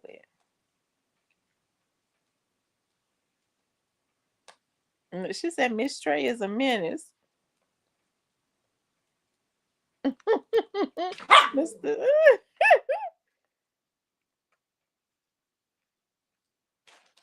Yes, Trey is a menace. He survived Diddy. He does look bad. He was so yes. I wonder why Chris Williams looks so terrible. Everybody thought Albie Shore was fine, but Albie Shore always looked like he was smelling something. Kept his nose turned up like he's smelling something all the time. I ain't care for him like that. I'm just saying he gonna be next on the chopping block. Him and Nelly. Nelly seems to be happy with Ashanti.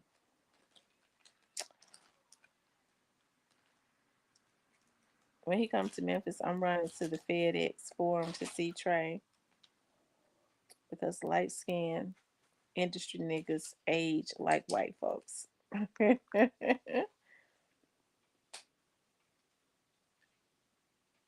They said there was no one. Oh yeah, I was in love with Special Ed. You ought to see him now. Oh, Lord have mercy.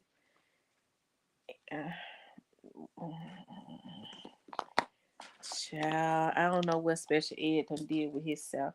I got to pull that picture up because I think he did something to his hair. He looked like a damn fool. Let me see. Um,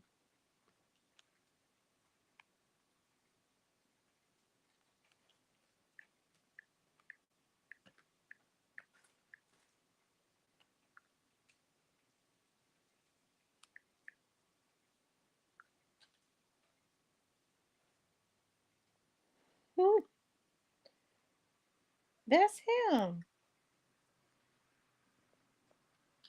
Uh, uh, uh. Well, his hair don't look as bad as it was looking. He done cut it. Thank God. Because he was looking like a damn scientist or something.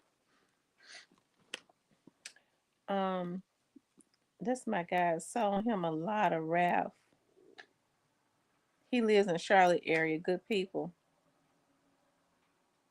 Who is that? Special Ed? Well, I'm glad he cut his hair. Because he looked like a damn fool a few years ago when he was on the Drink Champs. He looked like Santa Claus or somebody. Um, Tennessee, Miss Nunu, you better run from Trey.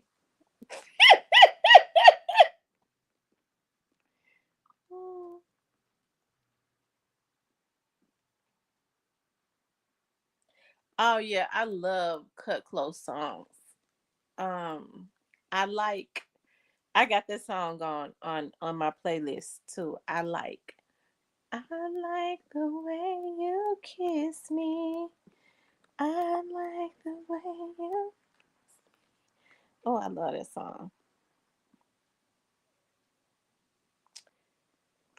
Yeah, he is Snoozy. He don't even have the New York accent anymore. He sound all professional. Ciao.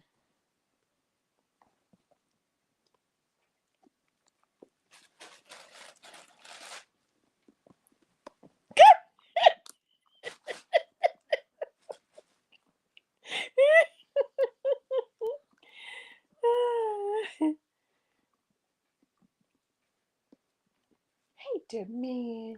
Hey, the man. You're so handsome.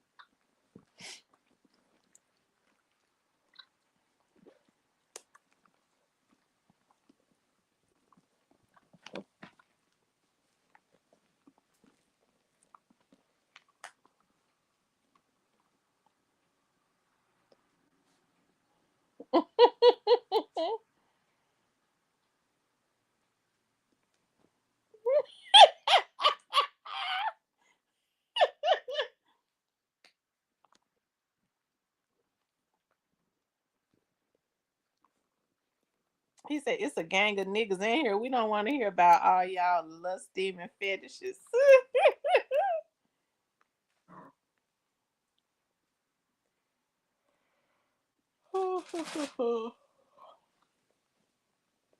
Y'all, it's getting colder and colder and colder. I can feel it because the colder it gets, the tighter I get.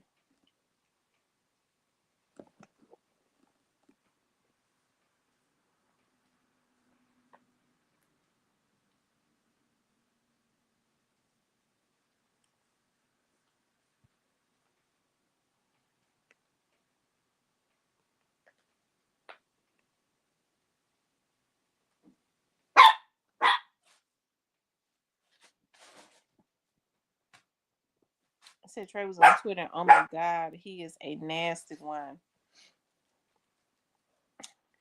Did y'all see Tank? Did Tank come out the closet or something like that? Did y'all saw the video when Tank says, "What's the name of Tank's song?" When he's, I don't even want to talk about it. Cause see, he had all the women loving him when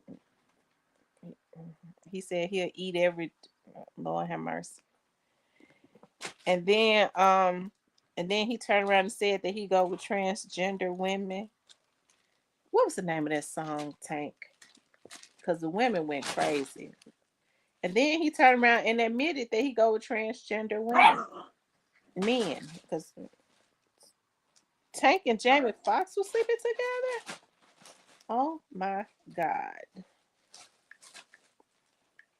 Yeah, what's the name of Tank's song?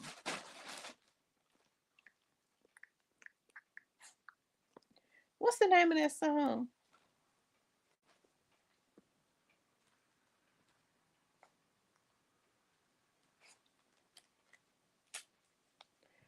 He ain't been the same. Women ain't looked at him the same no more since then.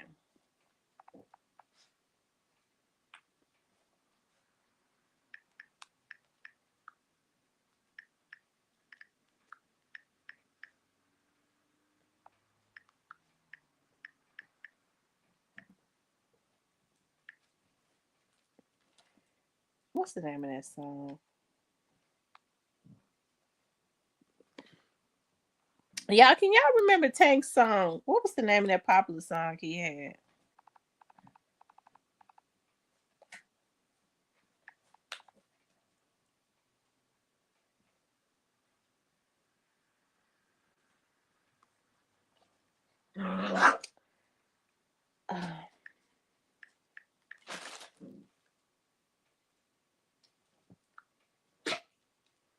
No, the latest one.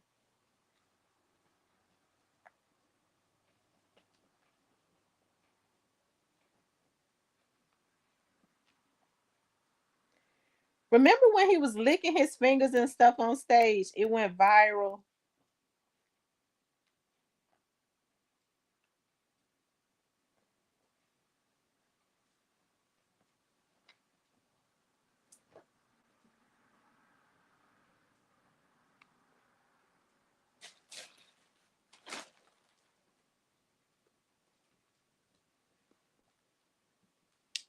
Is that the song Tank gonna put on a show? Yeah, he said I eat every drop. I, I won't leave a drop. What's the name? I can't. I, I can't find it, y'all. I cannot find it.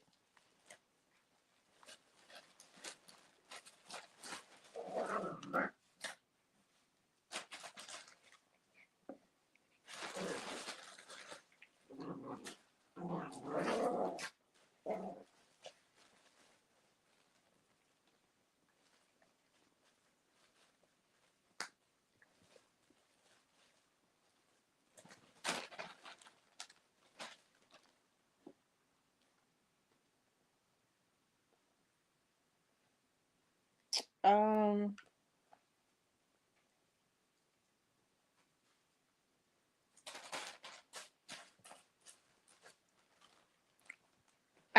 I can't think of it.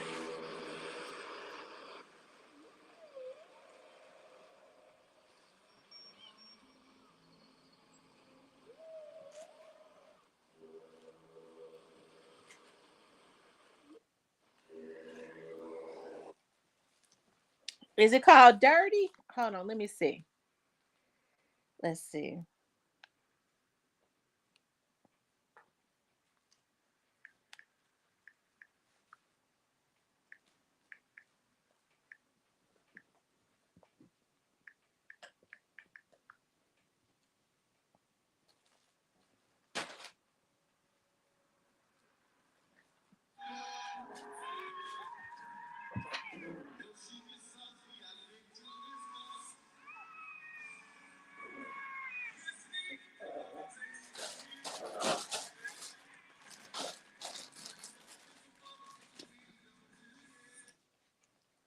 It might be dirty.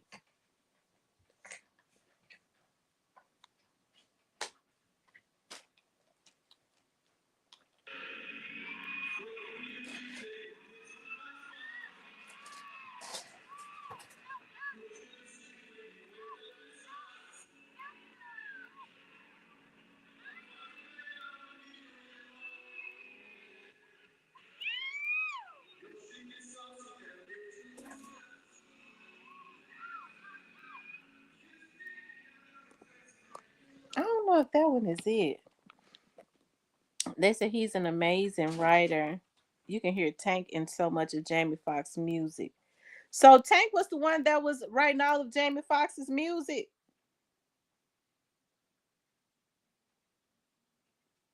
Yeah, I was gonna cook it. I think I just want to order me some Chinese rice, or should I go get it? Cause maybe I think I should go get it. Go buy me some Chinese rice, and look at a Netflix movie and eat an egg roll. That's all for my diet.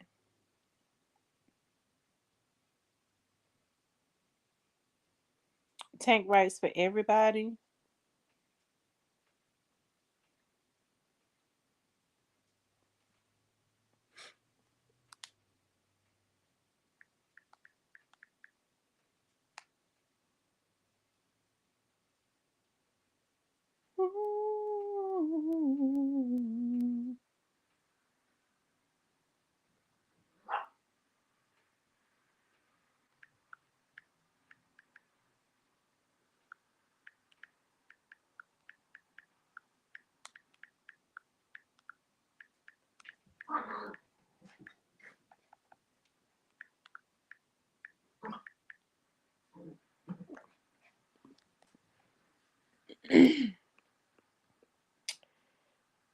Eric Dawson's and Tank wrote some of the music in Dreamgirls. Oh wow.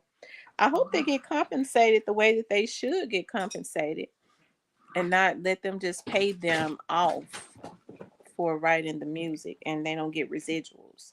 I'm gonna tell y'all a person that I used to love, and that was Eric Benet. I used to love Eric Benet's music. I still love that song he did with Tamia. It's so timeless.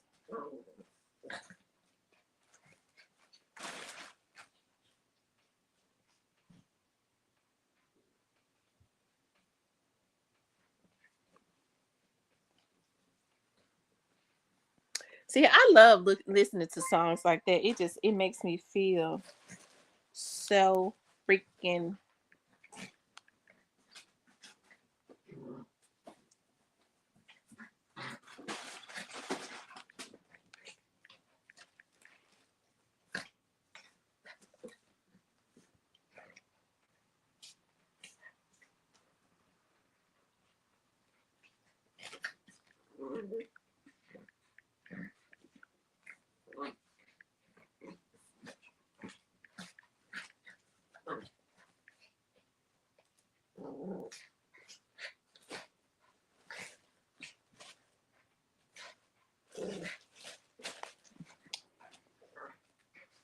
I bet the neighbors know my name, my name, my name. Yeah, I love this song.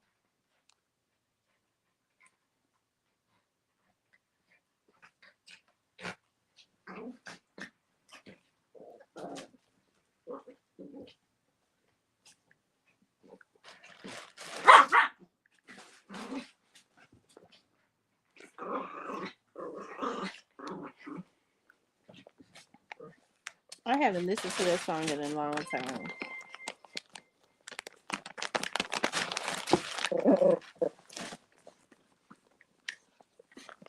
Get back.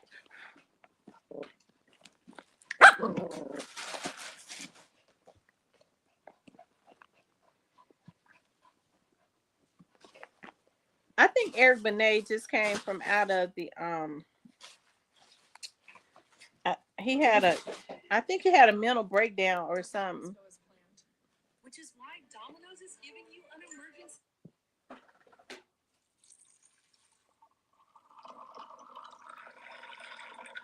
They said Ken The Dream, and Neo. I like some of Neo's songs. Oh, here it is right here, y'all. It's been 14 years.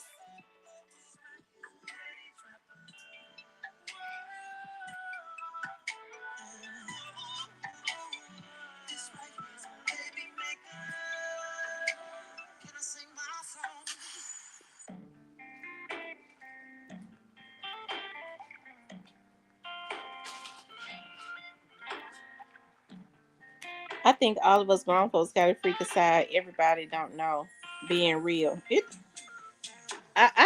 depends on the energy of the person that you with. You may feel a little bit more comfortable in doing some things.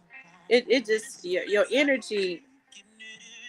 Because sometimes you could be with somebody and the energy is so high, like you feel more comfortable with some stuff.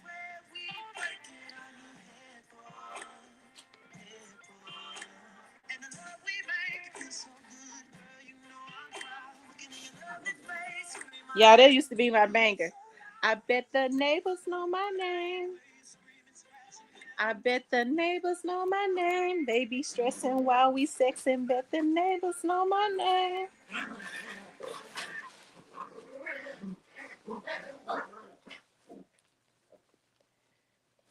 Let's see, Tennessee Miss Sector. I look forward to. I agree, Tammy. Yeah, sometimes you could be with somebody.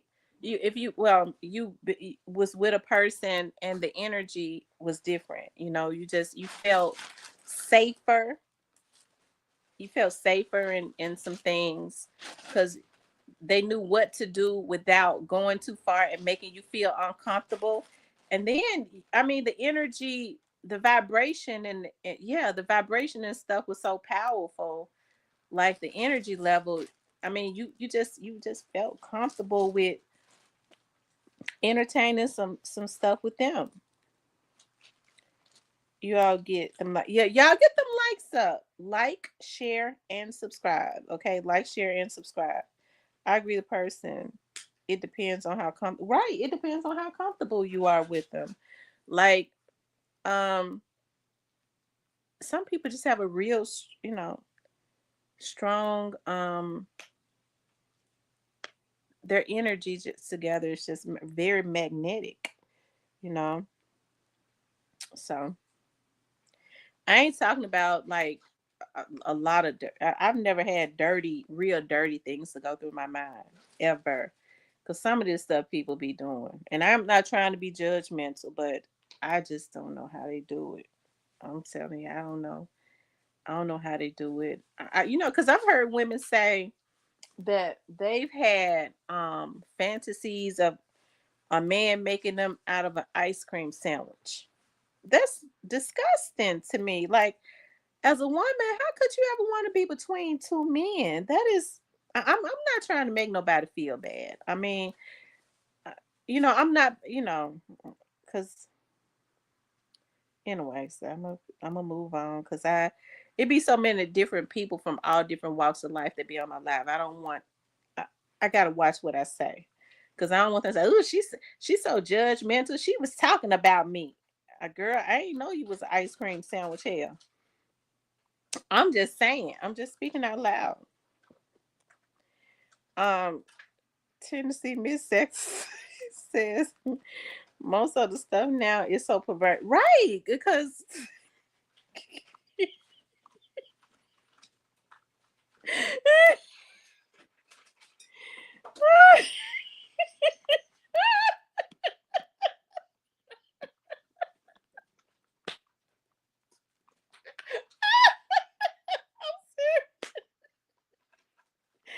I'm serious. I didn't get the. Oh, I don't like her. She judgmental. Girl, I ain't know you was no damn ice cream sandwich. I don't know. I wouldn't. I wouldn't even direct.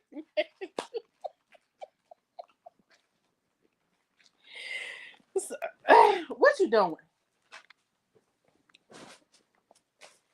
Shoot, wearing a damn diaper. Yeah, a lot of these people have sick fetishes. Like, have you all ever seen Hookers. I believe it's called Hookers in Brooklyn. It came on like in the early 90s. They followed these prosties around, and the women said that they used to have this dentist that used to come and want to be tricked off, or whatever you call it, tricked off on, or something like that, whatever y'all call it. And the way that he liked to be tricked on was, stop. He liked for them to pull his teeth. And he said that he would give them $75 for every tooth that they pull. And they said he was a dentist. They could not pull his teeth out. His teeth they said they would be pulling, and the harder they pull, trying to yank his teeth out of his mouth. Yeah. It turned him on. That's what made him have an explosion. But they said that they could never get those teeth out of his mouth. Now, who a dentist going and buying prosties and paying them to pull his teeth out of his mouth? What kind of sicko is that?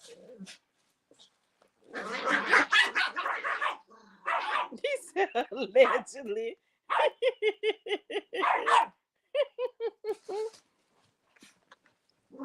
Lord have mercy. Was he the one that got the girl under? And it probably. But I just thought that that right there is just real twisted.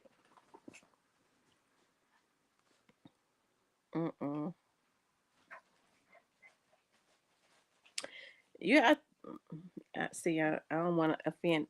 Okay, because see, I don't know what people in, but you have to watch them when they get to hollering about play with my titties. Ain't no man got no business saying that. Play with my titties. Oof. See, it's just too much stuff that turns me off.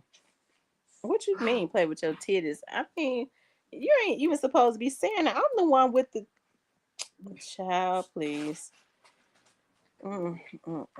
If you look at your chest as being your titties, then you using those choice of words tells me something ain't right.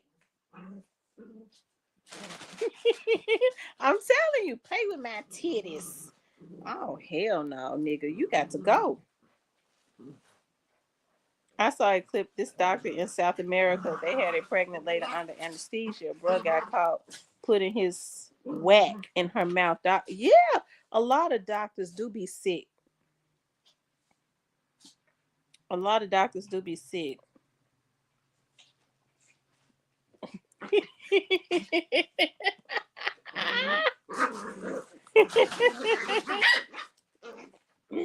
She said, honey, slut me out, but no butthole action. Well, snooze cake. Unfortunately, now that's something you could do with your man. You say stuff like that. That's cool.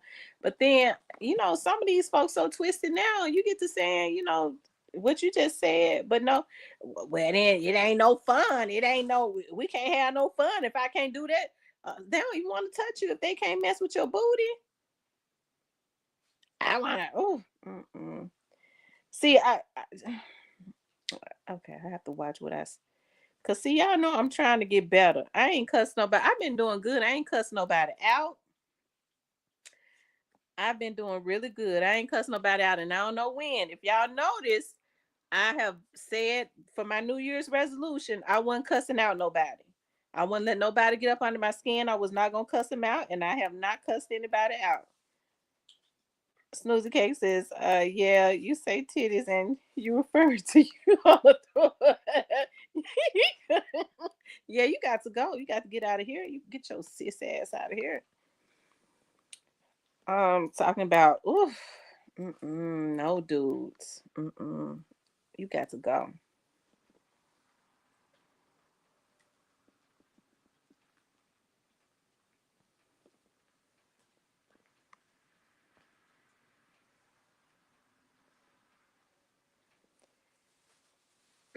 Yeah, you have to watch them. She says, no, nothing goes in that one. Only coming out back there is poop. I'm telling you, nothing touches that. And if you get too close, I'm gonna ask you, what you think what's going on there? Mm-mm. You have to watch them when they get to talking about. I'm trying to find it, and they keep making a mistake going too far back. Nigga, you old as dirt. You out in you. Why you ain't got no business making no mistakes? I'm just saying. I mean, that ain't never happened to me. I'm just saying. I've heard women say that.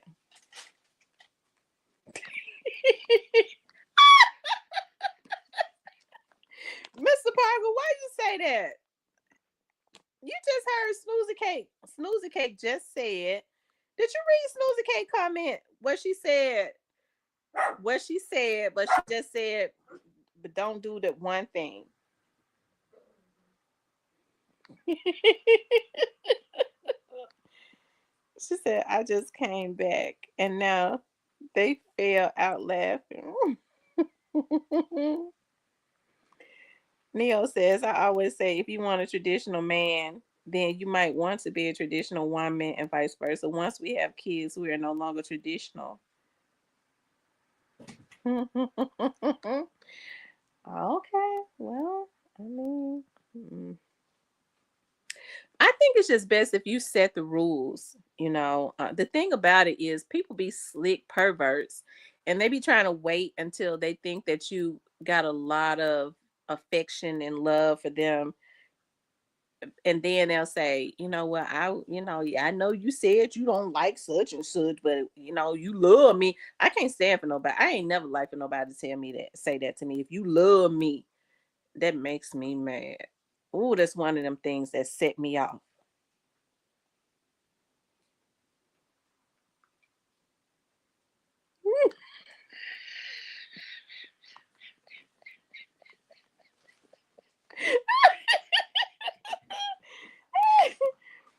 Oh my God. No, it ain't no time me up. Uh-uh. No, you can't tie me up. Why would anybody want to do that? That goes to show that it's some type of twisted. He probably is a serial K. You have to watch him when they start talking. Let me tie you up. He a serial killer. That's what he is. You don't know what he do at night when he ain't around you. You need to start checking your local area and seeing if girls going missing. He said, "Can't tie a chick up."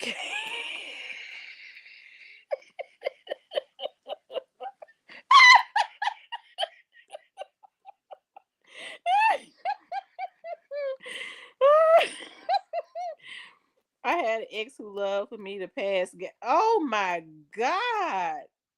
Oh, that's my first tyranny. That's my first time hearing that. Oh my God! She said I had an ex who loved for me to pass gas on his balls and he got off. Woo! I ain't. Oh Lord, he was a sickie. He was a sickie for real. Okay, what if he was? It ain't. I don't want him tied to the bed. I like for the man to be the aggressor. I'm gonna just tell you that now. He tied to the bed. He can't. He can't be aggressive. I guess I'm selfish. I like to be okay. Um, Tierney says, we don't need to know everything. Listen, listen. Parker says, I mean, that's the first time. Tierney, how long did you stay with him? How long was y'all together? Your stomach. What if your stomach wasn't hurting? Ain't because I mean, you can't just pass gas when you want to. Your stomach got to be bubbling and stuff.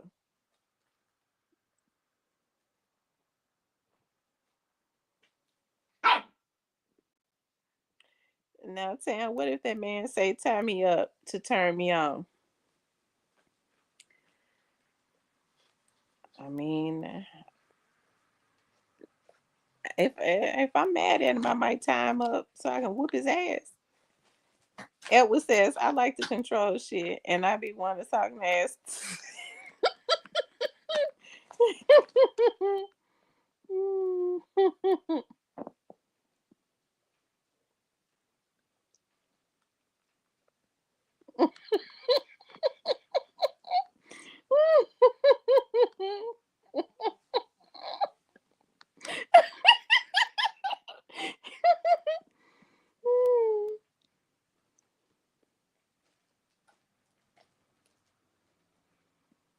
What tyranny at? I'm still on tyranny. What happened when you couldn't pass gas?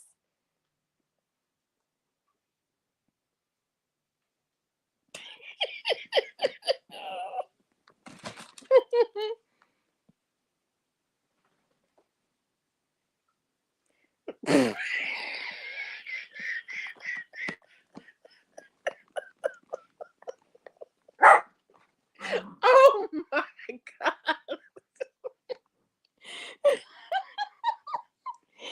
Oh my god.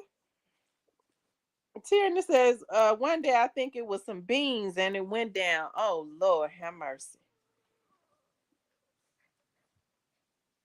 Since he was that sick, you should have been. You should have said he should. He should have had that girl. Tyranny, please don't tell me you had to ish, sis. Ooh. Oh my god. This man wanted to smell poot. In Memphis, y'all eat collard greens, baked beans, and deviled eggs every day. Ain't no, that's not true. We eat mustard and turnip greens because collard greens are tougher.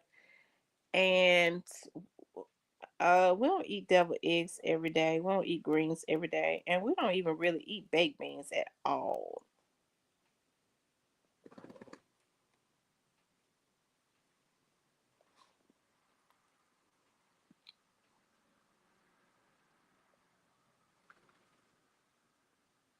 No, the hell we don't eat that every day. No, we don't eat that every day. Mm-mm. We throws down. See, I'm gonna tell y'all something. Like everybody, like every.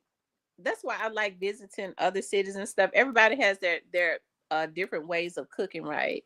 So, like New Orleans is the South. Like around Louisiana is the South, but they cook soul food, but it's more on occasion style, right? You started talking about Tennessee and Mississippi and Arkansas, because Mississippi would be considered like the Delta. But I think from Mississippi coming up towards Tennessee and going towards like the southern parts of Arkansas, um, you getting like that old Delta cooking, because we use seasoning like, because I'm gonna tell y'all something right now. My food will never be under seasoned. I don't use salt, and I love to I love seasonings. My food be so good. It's gonna have every seasoning in the damn book in it, but it's sure gonna be good, and it ain't gonna be salty. And I like spices too. I just picked greens at my aunt's in Orange Mound last week, and they were the best. Your auntie still got some greens out there, cause I'm gonna go pick me some. What kind of greens is she growing? It's a market. It's a not a market, but it's like a I guess like a what is it called? They got a garden. They grow organic foods and stuff over there in Orange Mound. This couple does. I would love to pick me some greens, because those greens that you get out of the garden taste a lot different. They taste better. They have, yeah, they're better than what they sell in the store.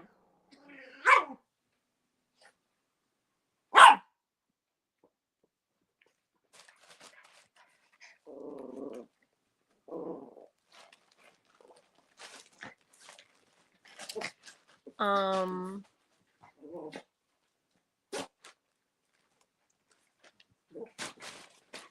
Oh, I would love to. How much do she charge for them? I'll come and pick them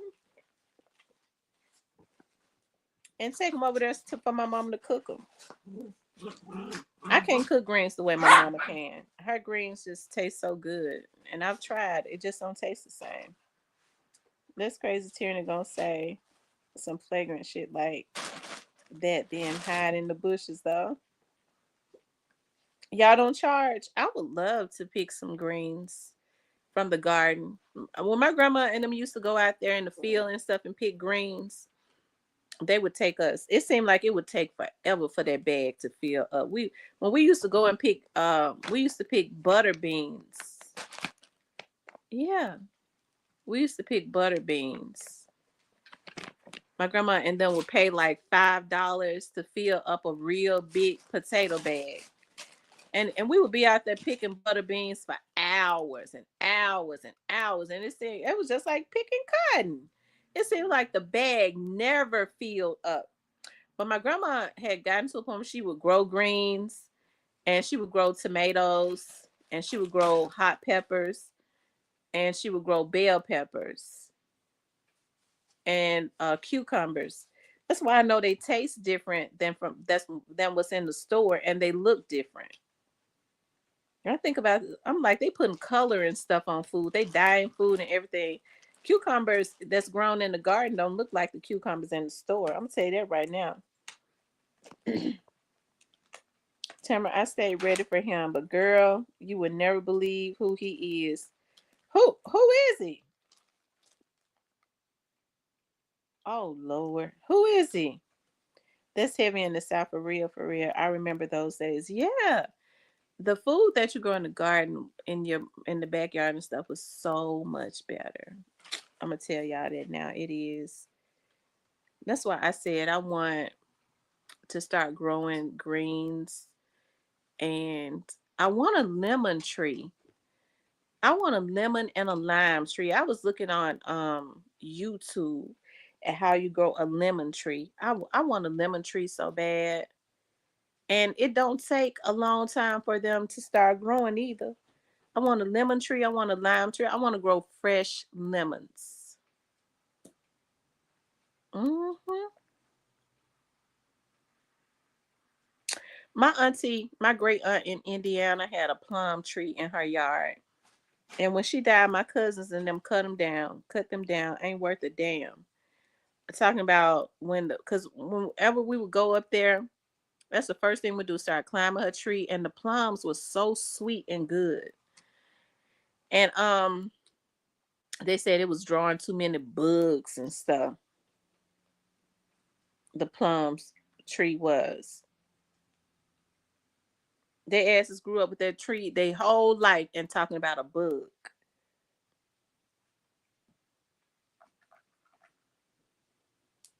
I want to grow lemons and limes and greens and peppers. And I wouldn't mind growing beans. And definitely jalapenos. I have to have a hot pepper. And what else? Bell peppers. I guess I wouldn't mind. Here's the thing about when you grow tomatoes, because when my grandma was growing tomatoes, the squirrels would come and eat them up. They would bite holes in them and stuff, but I think about it now. I guess they was just trying to feed their little babies and stuff. Tennessee Miss Sector, my family got about 200 acres in Greenwoods, Mississippi. They grow and got a lake too. And I want to fish. I want to live around a lake that I can fish, that's actually got fish in it. Because I love fishing. I grew up fishing, and it was so therapeutic and so fun. And we actually use the cane poles, and we use the baits. We use worms as bait. I didn't like the cricket. It seemed like I didn't get a lot of bites when we used the cricket, because as soon as you put the cricket in the water, it died. And it was skinny, but you could put two worms on a hook, and it would be wiggling. And so the fish would come and bite it every time. If you put two on there, you might catch a big old catfish. Break the pole. I remember those days. I love those days. I cherish those days when we sat there on the fishing bank and ate liver cheese and hot sauce with vanilla wafers with rag bologna and just wait. My grandma and my aunts would say, y'all be quiet and just eat. Just be real quiet because y'all gonna run the fish away. And so we would just eat that and have our fish in the lake. And then when the I think it was called the stopper would sink, we would pull. Here come the big fish. And so we called, I believe it was called, are they called brims? We called brims. I think they called crockets. I think they called crockets fish and catfish and whiting fish. I think they were called crocket, brims, whitings, and catfish. But we mostly called brims. And we would go fishing real early, like at like 6 o'clock in the morning.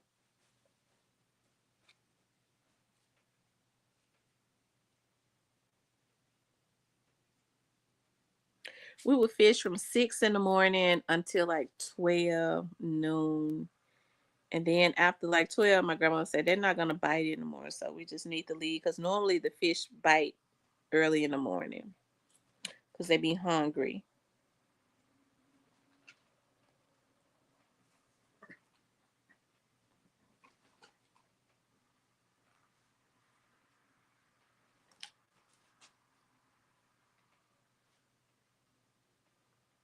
Brims is a book, but that's the name of the fish.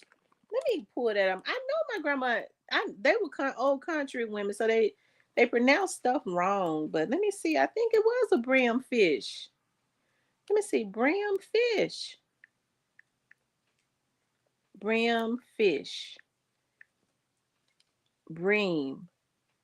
The name of it is. Hold on. That's it. That's the fish that we used to catch. But I don't think it's maybe they call it bream. Let me see how you pronounce it because they called it brim. The way that it's spelled is saying it. I guess it can be pronounced bream.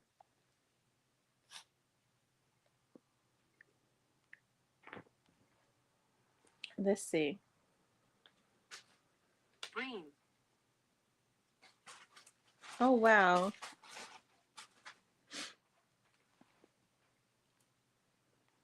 Let me see. It might be brim.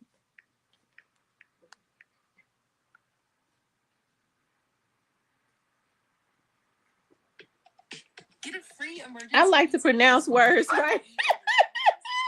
I don't know because I be saying crockett and somebody told me that's wrong. Let me see. Bream. Oh, it's pronounced bream fish. All my life I've been saying brim fish. And that's what they would say brims, but it's called bream. So we caught a lot of bream fish and we caught a lot of crockett fish and we caught a lot of whiting fish and we caught a lot of catfish. It was hard to catch a catfish.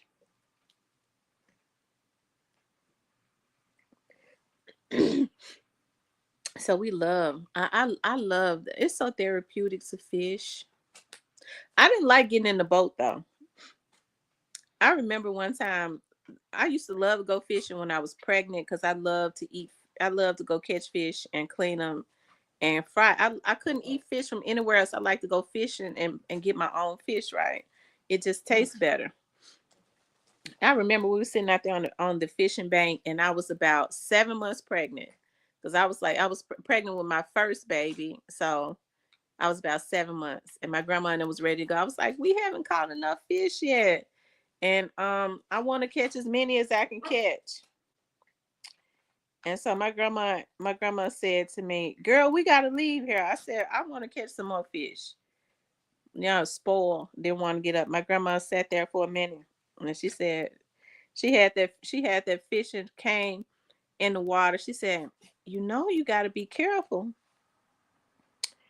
She didn't know how to say snakes. She said slakes with the SLAK. She said, the slakes gonna start trying to, when it get later, the slakes come out.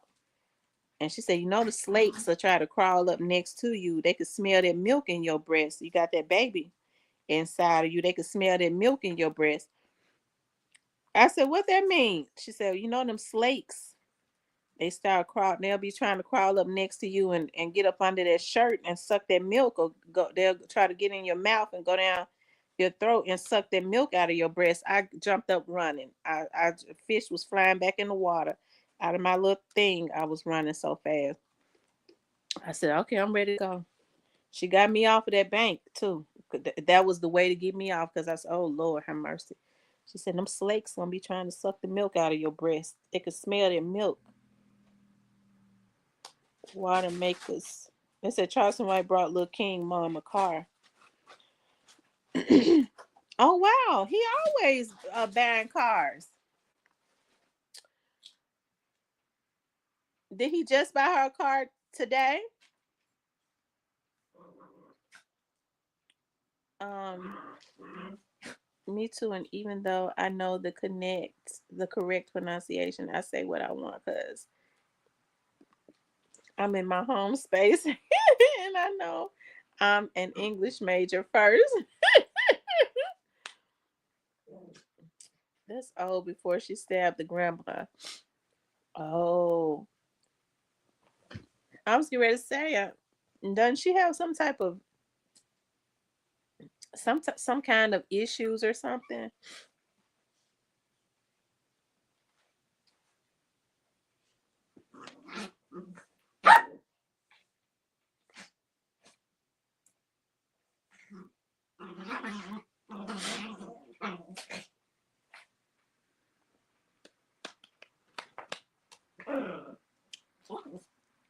But gotta switch out the cattle to a different field to restock it.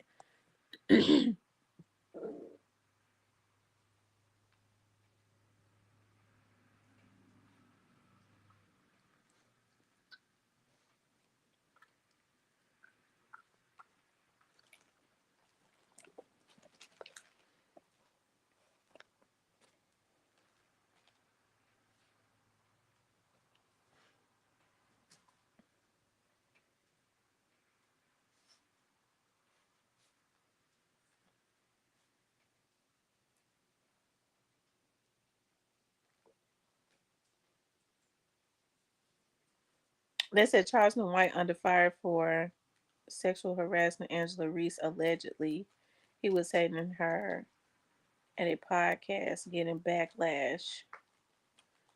Oh wow.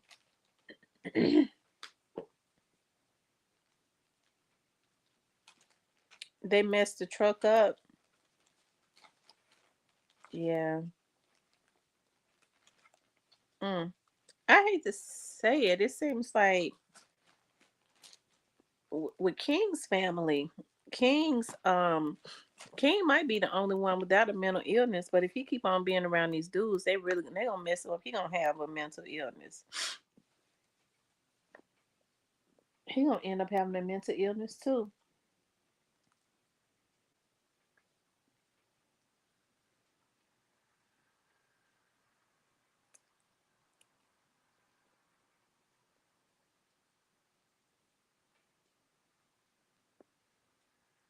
Hmm. It's a brand new Nissan Pathfinder.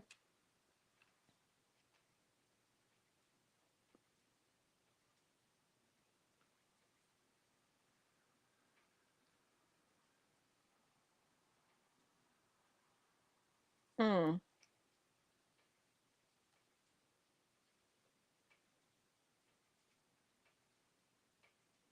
Yeah, he is. He's very smart. Charleston talked about the truck in the interview that he is playing. Said he wanted to see her on OnlyFans dressed in some type of outfit.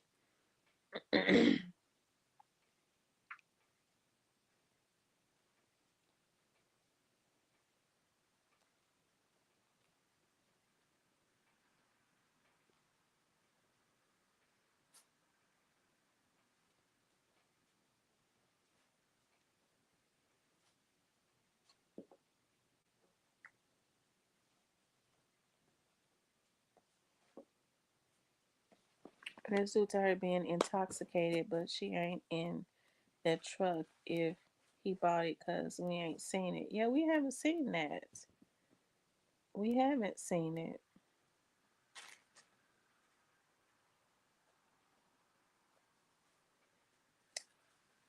Did you watch the clip of your live? I said I haven't watched it.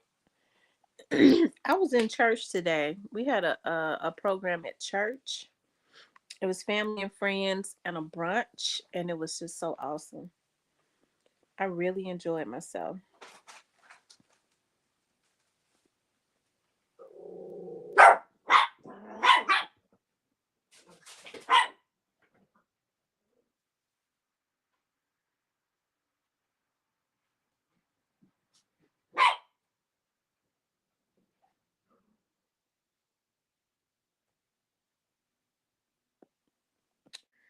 Yeah, make sure y'all hit the like button for me. Like, share, and subscribe. How much sense does it make to get her a truck, but she don't have her kid? Right. That don't make a lot of sense. I agree. It don't. You all make sure y'all hit the like button for me. Good old country folks. I'm from Bama and Tennessee. Oh, okay. What part of Alabama are you from?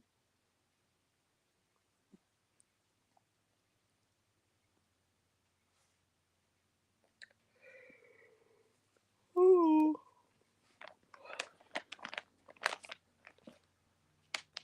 Okay, Bessemer. Is that right outside of Birmingham?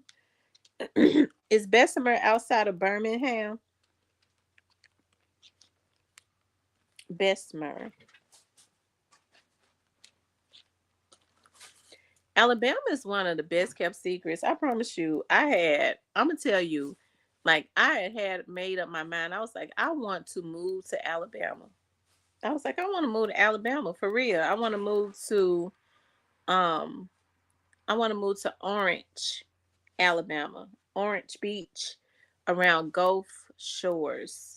I really did. I was like, I could go live in that city. I could so live there in Gulf Shores, Alabama. Yeah, because Gulf Shores and Orange Beach, Alabama is 20 minutes from Pensacola.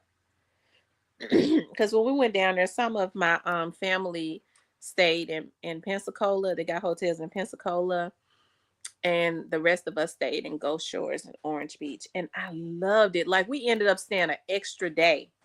We stayed an extra day because we enjoyed it so much. Like the food was so awesome. It was so much to do.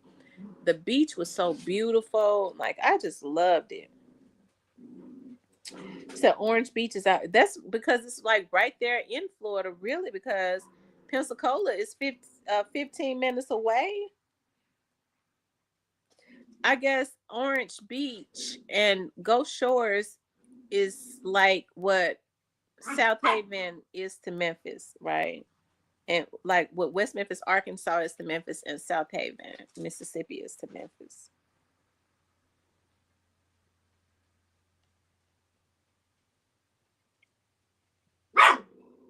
The only thing, because when we was going down through there, like around Mobile, now I didn't like that. I didn't. Mobile's got all those like narrow streets, like two streets. It's two streets, and or two sides, one side each, and they're narrow. All those curves and stuff. I don't like that narrow streets with curves. And then the houses in Mobile, the ones that we saw, like they were back up in the bushes. you know, the mailboxes are way down and they're back up way back up in the woods. Now I didn't like that. So I didn't like what I saw when we went through Mobile. And Mobile is right there before you get to Gulf Shores. I've been looking for property in Folly. I'm in Orange. I'm in Orange.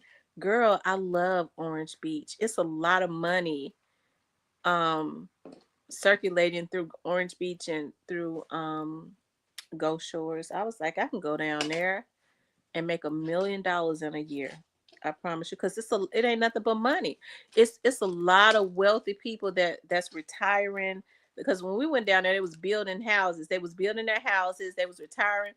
They got every like up and down the street. All we saw was like um water parks and stuff for the kids.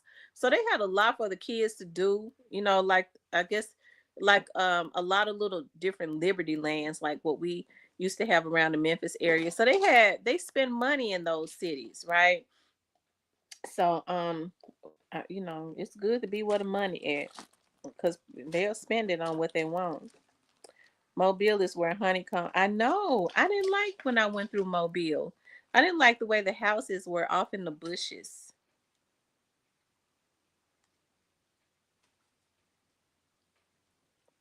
It says March 7, 2025.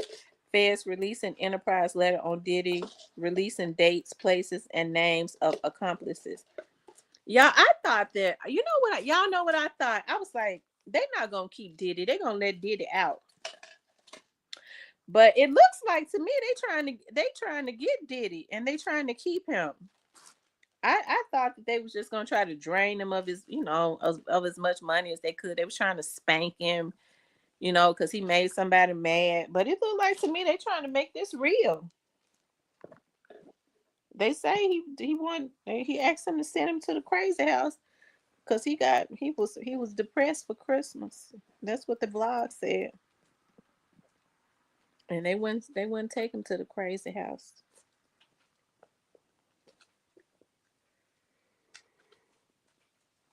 I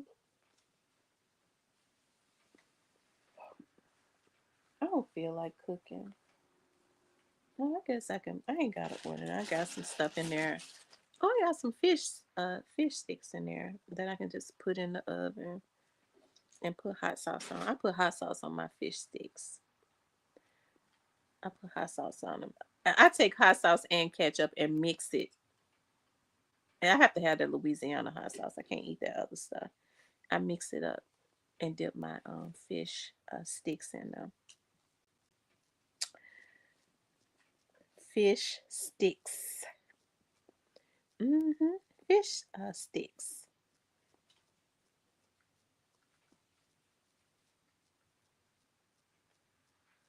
I don't feel like cooking. It's too late in the evening.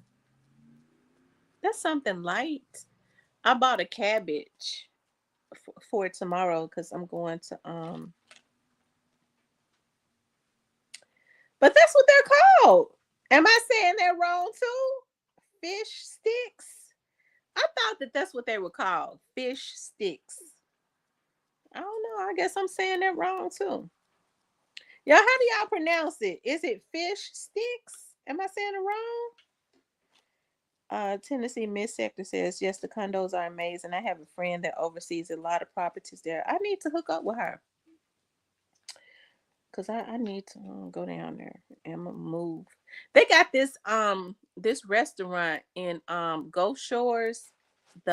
I've never eaten seafood so good. It's called Mike's Seafood.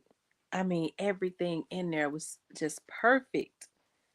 You know, most seafood just tastes the same, but oh my God, they that's what I said, sticks. Am I not saying it right? I said fish sticks.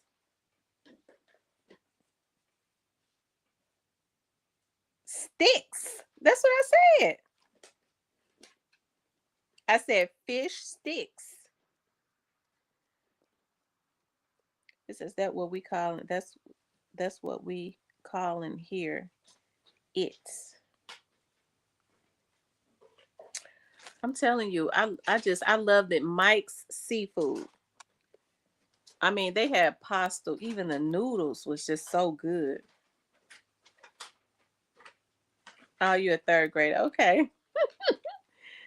Tennessee Miss Sector says, I made chill today because my husband be hungry. He made chili today because my husband be hungry after work. I can eat fruit and be just fine. Yeah, like if I have cantaloupe and I have not seen any, I was looking at the cantaloupe at this grocery store called Cash Saver that I go to, but I refuse to pay $2.99 for cantaloupes that's bruised up, that's small. I said I'm not gonna do it, but I could eat cantaloupe in the morning, um, with fresh pineapple because I like to buy my pineapples and cut them up. I don't like them in the can, and put some grapes in them and some grapefruit. You eat all of that like you put a portion of it in a bowl. It fills you up. I mean, I could eat that for breakfast because I'm not a breakfast eater. Every now and again, like when I do my keto stuff, I look for ways to for things to make in the morning, and it's normally like my egg muffins, right? I do like that, and it's called Gouda. I call them Gouda egg muffins. So I take because I love onions and bell peppers so good, so well. I'll chop up my onions and stuff and put it in the muffin pan, and then um I'll do some turkey bacon because I like to bake my bacon and then chop it up and put it in the pan. And what else do I put in there? Of course, before I put the onions and stuff in there, I'll sprinkle like my pepper jack cheese. And then once I put the egg in there, I put the Gouda cheese. I shred it, put the Gouda cheese in there, and then I'll put the Gouda cheese on top. And that is keto friendly. You got the turkey bacon in there, the onions. I cut up jalapeno peppers and put about 3 in each little muffin pan, and it'd be so good. It'd be so good. And if you make enough of them, you take them out the pan and stuff. You could just eat them, heat them up, and eat them when you get home if you don't feel like cooking. And they are very filling and very good. Most people do omelets. I like the muffins because you're able to just take them out of the pan when they cool down and just be on the go and just eat them like they are a muffin. I found, more ways because I don't care for breakfast food like that, but I understand on my weight loss journey, I gotta eat something in the morning. And when I make those muffins, I normally eat them in the morning, and I have about a few left. I eat for dinner if I don't feel like cooking. But cabbage, southern fried cabbage, which is what I'm gonna do tomorrow, that's keto friendly. You cut up your cabbage and your onions and your bell peppers. And I have the turkey Kabbalah sausages, the Cajun ones, that has a kick to them. So they're very good. And your turkey bacon. And that's a meal by itself. And you can eat off of that for 2 days. So that's always really good. You can't eat off of cabbage no longer than 2 days because it gets stinking and it will hurt your stomach. So after that second day, just throw it away. Better yet, just make enough for one meal, and then save the other one. You just fix it the next day. So I need real food. You have to stop yourself from making the cornbread for the cabbage. That's the main thing, making that homemade cornbread. If you want to eat it, if you want to eat healthy. But most people, I had to train myself. I used to could not eat cabbage without cornbread. Like, oh my God, I gotta have some cornbread. He said eating and driving. I do buy fruit from Publix. We don't have a Publix around our area. I heard Memphis getting a Publix. Good. Because Memphis we don't have a Publix. Memphis nor Mississippi. I bet it's gonna be in Collierville or Midtown. Probably. More than likely Collierville. But with the way things are going, people walking up in stores and walking out with stuff. They walking up in the grocery stores, taking all of the meat in the people's faces. Ain't no, probably don't nobody want to bring the grocery stores. Um, I mean, Carterville has their own police, so you might put it in Germantown or Bartlett, something like that. Where they have their own police department and they don't play. So I guess you have to put it somewhere where the police, can actually police the criminals. Because if you can't, you put it in a city where they don't want you to police the criminals, you ain't gonna be able to keep nothing. We been straight vibing today. Love making food. Love making food. Hot topics. What a good time. Like old folks. I'm telling. We talked about everything today. We done talked about everything. Trey songs and everything. When I tell you everything, we done talked about everything. I love to vibe like that. That's part of my personality. Real laid back. I don't like a lot of heaviness. I just like to chill and vibe and lay back.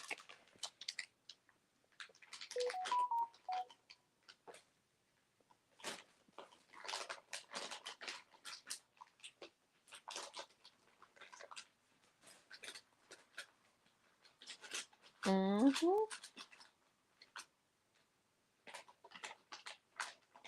Ooh. Ooh.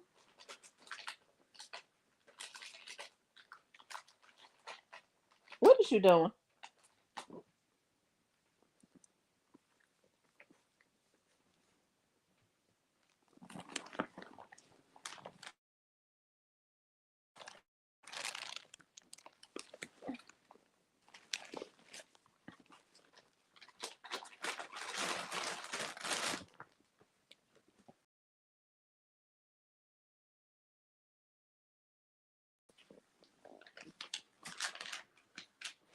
Mm-hmm.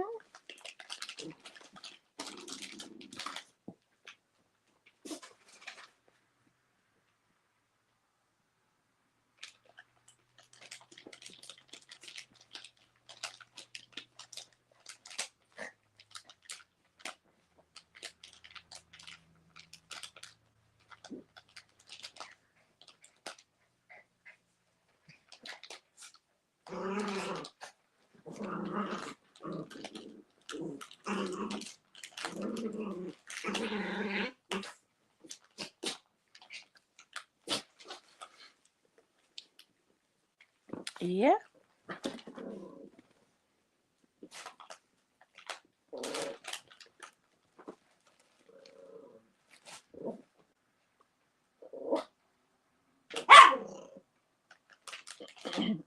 Yes, it did. That's exactly what it turned into. Y'all made my day because I'm usually working with people in India and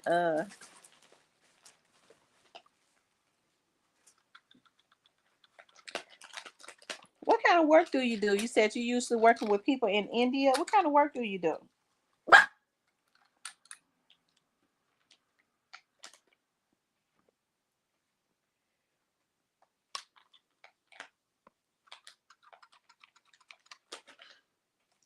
Mr. Parker says all the conversation today and all you could remember was Trace.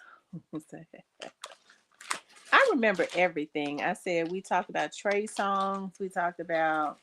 I was getting ready to say we talked about some real grown folk stuff up in here today. We did. We talked. We was on some grown folk stuff today. We was on some grown folk stuff today up in here.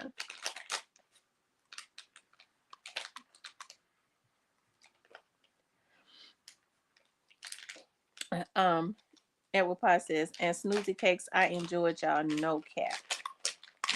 I enjoyed everybody today. I did. I enjoyed everybody.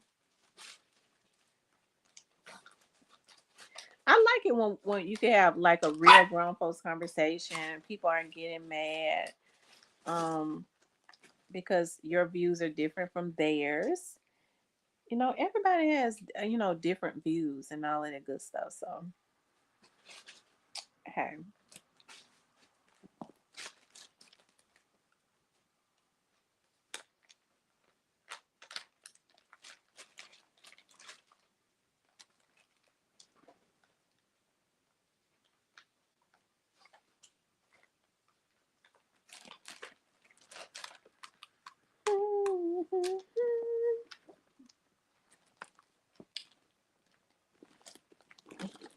I was thinking about another one of my songs that I could let you all listen to that that I be loving so much.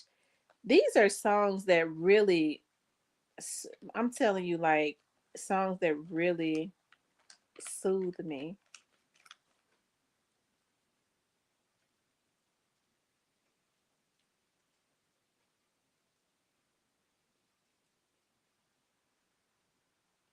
Hmm.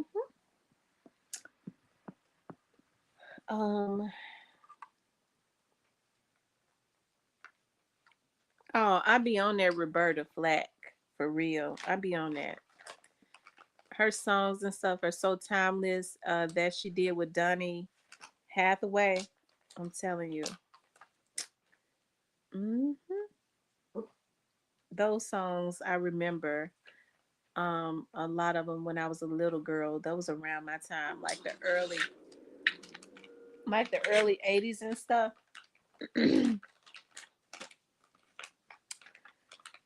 So those songs are very soothing. It makes you happy. Makes you just want to lay back and chill.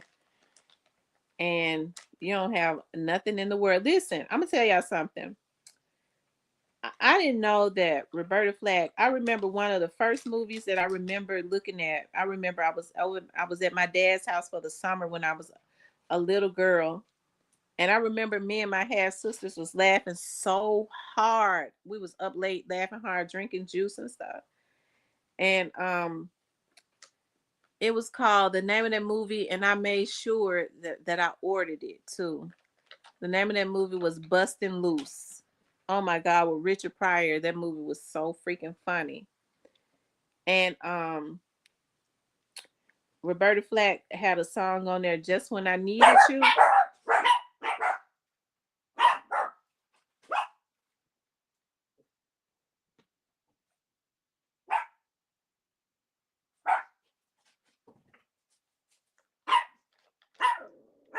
Called Just When I Needed You.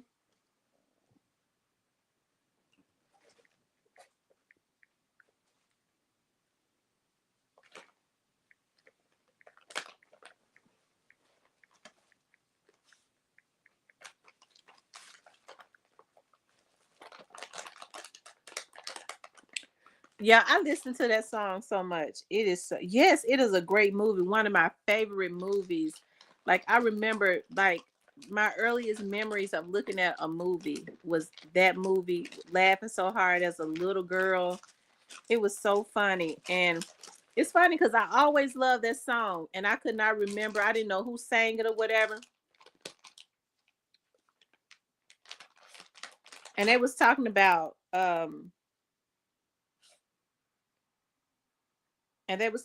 Luther Vandross was actually Roberta Flack's backup singer, and she fired him. She ended up firing him so that he could start his own um, solo career. She fired him to force him to start his own solo career. But I listen to this song all the time, y'all. It is so soothing. I'm gonna just let y'all hear a little bit of it. And Luther Vandross' voice, you can hear his voice. This song was made in like 1980. You can hear his voice in the background. Like he made this song sound so good.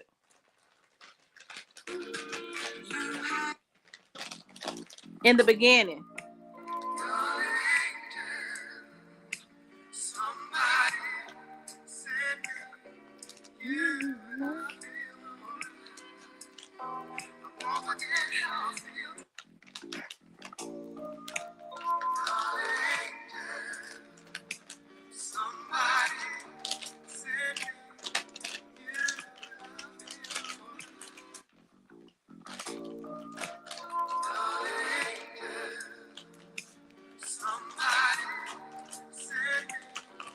Just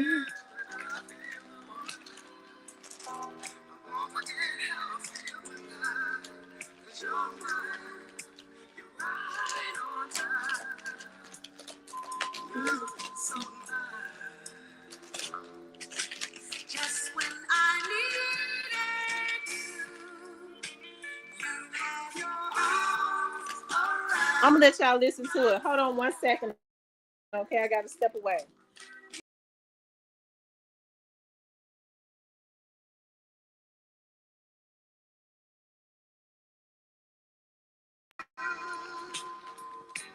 Be there when I needed you. You were the only light inside. You seem to be all I need. Somebody set me, you and I. Somebody somewhere heard me cry. Somebody gave me you when I needed you. Oh, oh.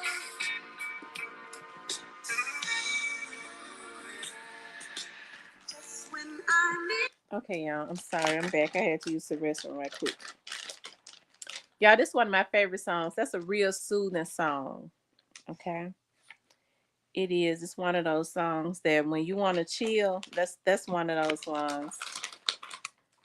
And then she got another song that I listen to, and I promise you, every word that the song say, I be in the mood.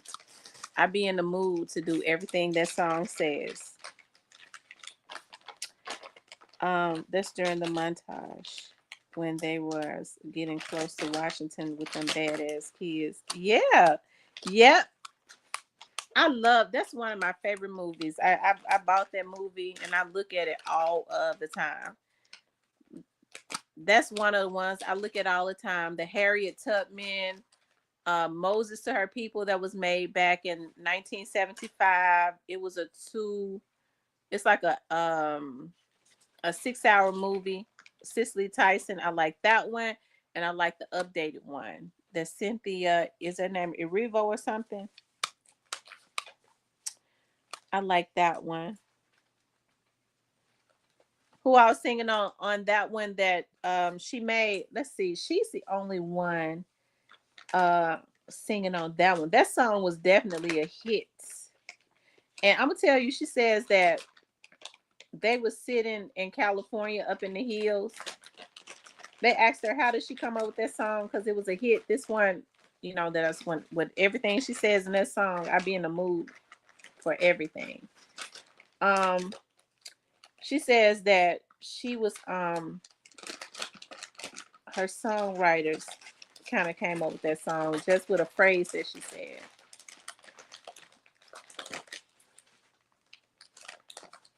She got some chill songs, and she got a lot of good songs with Donny Hathaway. Which kid was my favorite? Let's see, which one of the kids was my favorite? Maybe I was going to say maybe the little fat girl. The little fat girl was funny, and then the other little boy was like, "You told me you would take me fishing." You said, and then they got his wallet out of his. They pickpocketed him. The kids were so bad. I think maybe the little fat girl, she was like, the little doll needed to use the restroom. He said, that damn doll don't have to use the restroom. She said, she got to use the restroom. She started beating him over across the head until he stopped the bus so that the dog can use the restroom. Oh my goodness. I love that movie so much. The little Hispanic fishing nigga and the blind white boy started driving the bus. They got stuck in the mud in the KKK. They ran up on a KKK meeting. He said, I got a bunch of little blind children on my bus. He told the KKK people, I got a bunch of little blind children on my bus. They was in the woods. They ran into a KKK meeting. love that movie. That movie's so funny. He ended up kissing the Grand Wizard. Then he had the KKK. He had the Ku Klux Klan people to push the button, to push the bus out of the mud. He said, if y'all would just help me push this bus out of the mud. Oh my God. Lord have mercy. It was so funny to me. I remember as a little girl, I was laughing so hard I almost peed on myself when they was trying to run away with the money and then the door came off of the pickup truck. The door came off of the pickup truck. And they yep. That movie's so funny. Oh my God, it's so timeless. I never get tired of that movie. And I love the fact that they ended up living on a farm. I was like, oh my God, I want to live on a farm so bad.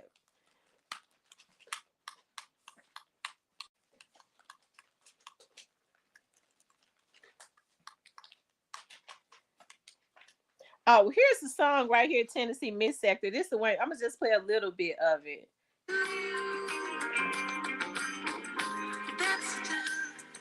Hold on one second. Here it is. Watching winter turn to spring.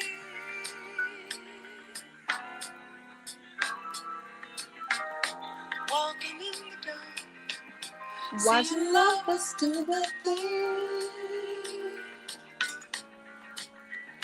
Ooh, that's the time. I feel like making love to you. That's the time. Feel like making dreams come true. Oh, baby. Yeah, that's one of my favorite songs. That's one of my favorite songs she got. Sam, you need to stream a movie one night for the gag.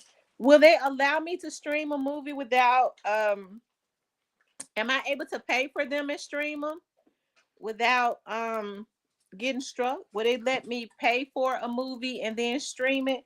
Because that would be the movie. Like, we would laugh so freaking hard. Oh my God, I would love it. That's one of my favorite movies since I was a little girl, like 4 years old.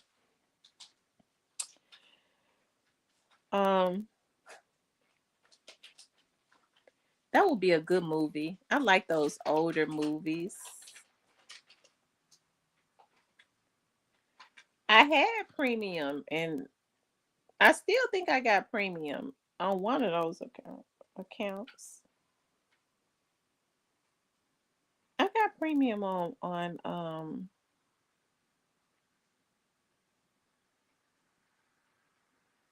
maybe I had it before. I don't have it now.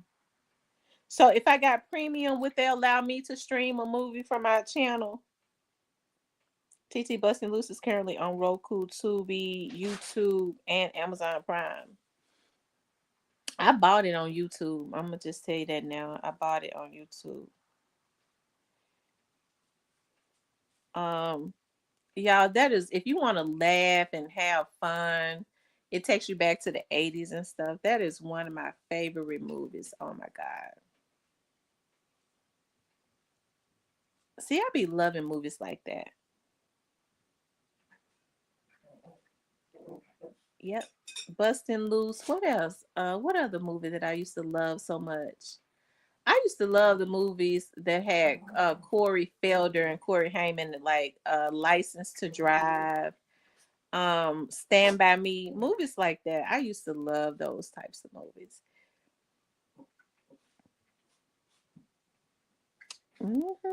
I love Bustin' Loose. It is so funny. It's just organically funny.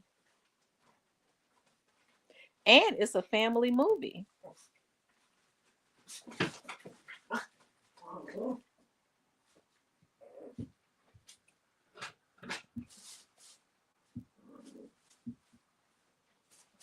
I'm gonna tell y'all another movie that I'm gonna tell y'all two more movies. Like, this movie is on. I always tell my friends that are females and my cousins, I was like, I think y'all need to go look at this movie. It gives women so much hope. It's called Sophie and the Moon Hanger.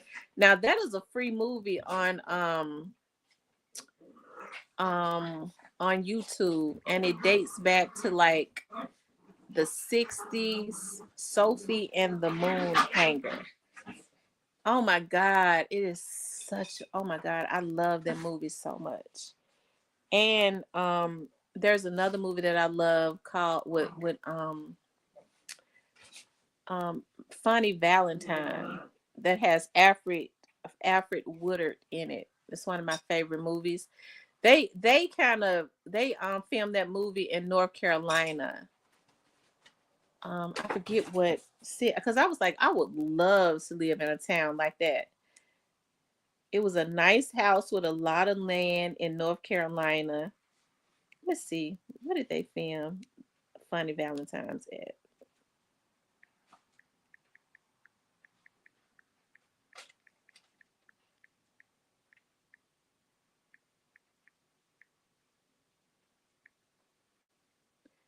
It was filmed in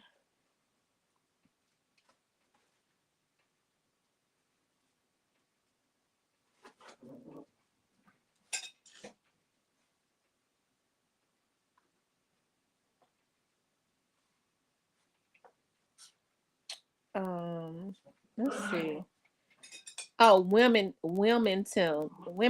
North Carolina. Wilmington, North Carolina. That's where it was filmed at, Wilmington. It just seemed like a small town that had a lot of land, and like it just like a lot of older people, and I like towns like that. I am a sucker for a small town.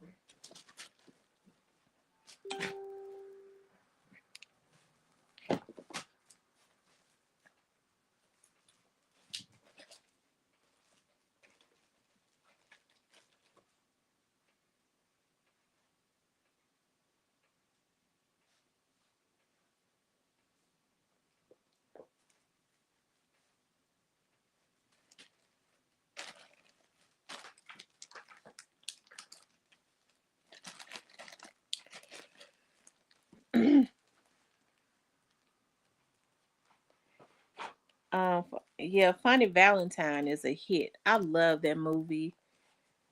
Like I said, it was filmed mostly in I know that they had said North Carolina, and it was in Wilmington.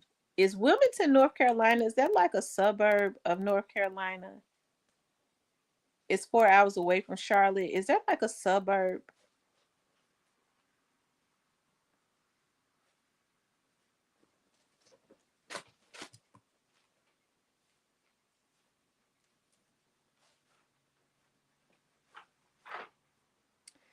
Okay, so Wilmington is 4 hours away from Charlotte. Have you all heard about a movie called Paris Trouts? I haven't.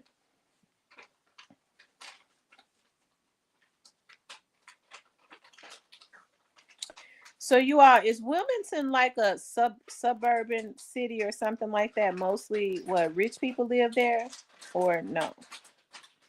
It's just like anywhere else in North Carolina.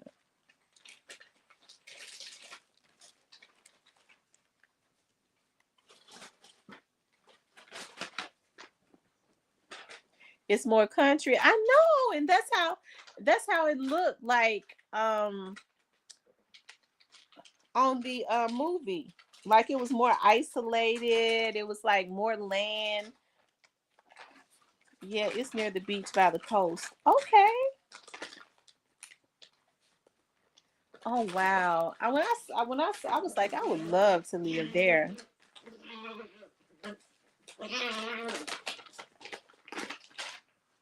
So relax and no GDs or BDs.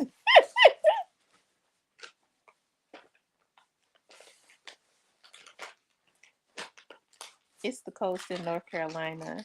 So they get a lot of storms. More retired people. Oh wow.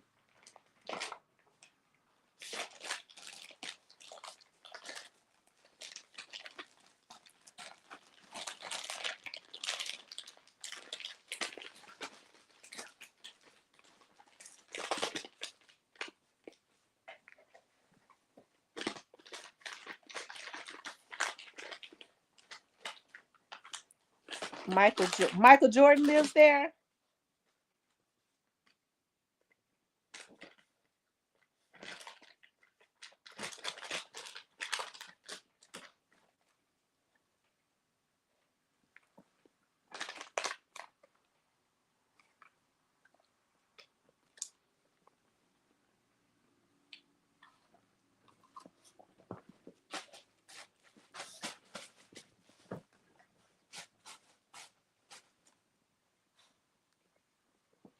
No, it's like upscale Myrtle Beach. Okay.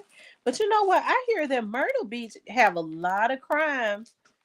I heard that Myrtle Beach has a lot of crime that goes on there. Is Myrtle Beach in North Carolina or South Carolina?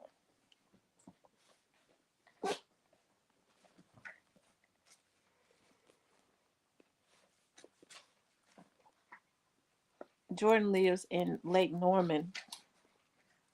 Oh, okay.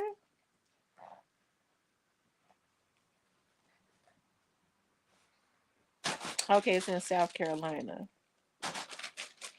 I hear it's a lot of crime that goes on in Myrtle Beach. It could be because so many people like to go there on vacation.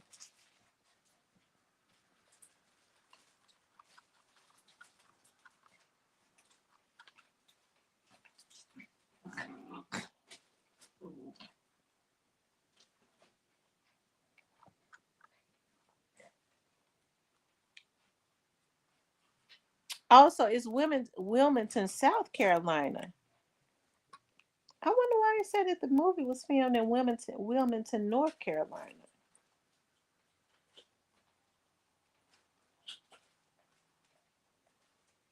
Hmm.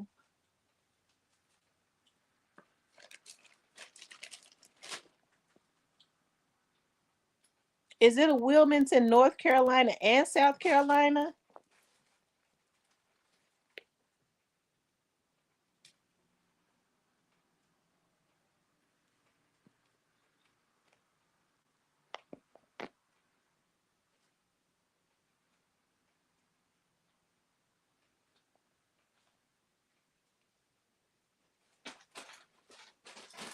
It says Myrtle Beach is bad, it's gang infested.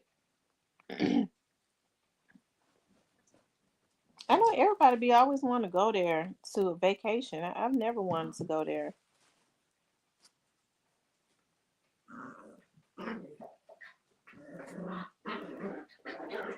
Oh wow, they got it wrong because it says Funny Valentine's filmed in Wilmington, North Carolina. I like North Carolina. They have the perfect roads for the way that I like to drive my cars. My daddy called, but I'm back and guess Myrtle is south. Okay, Myrtle is South Carolina, but is Wilmington North Carolina or South Carolina? Wilmington.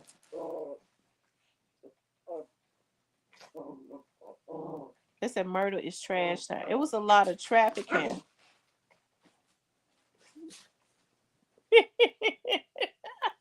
I was just asking because I thought that the other young man was saying that it was in that it was South Carolina.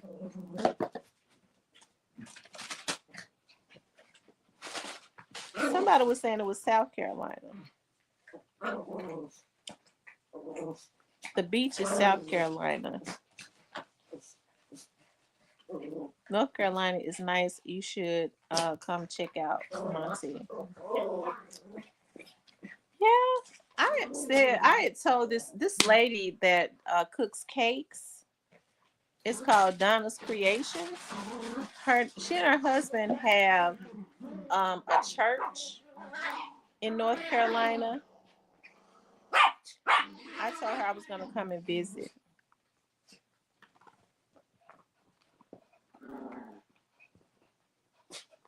in Winston-Salem. And she said that there's hardly no crime in Winston-Salem, that is very nice.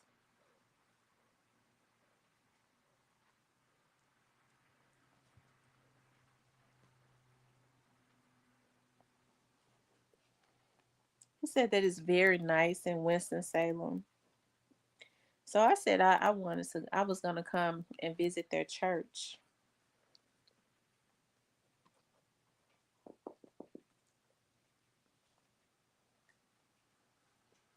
It says, but Wilmington is by the beach in North Carolina. That's where they filmed Funny Valentine at, with Alfred Woodard. Um, yeah, I love that movie. It's one of my all-time favorites. One of my all-time favorites. Winston is laid back. See, I like laid back towns that are not very fast paced. A lot of land, country. Okay, and I don't mean, when I say country, I don't mean like the nearest store is 100 miles away. I'm not talking about that. I'm not talking about it's so country that everybody on, the street live in a trailer. I don't want to live in no. I don't want to live in no town like that. Listen, I don't have nothing against nobody that got trailers. Oh God, because the people always they just always want to misunderstand me. I don't have nothing against trailers, period, because a lot of trailers are nice. You told us 67 times, get a damn cake already. Winston is okay, not special. They do have a property that was turned into a museum. You can walk. It is historic. Well, I'm going to visit. A lot of Winston is ghetto. Quite a few PJs around Winston-Salem University.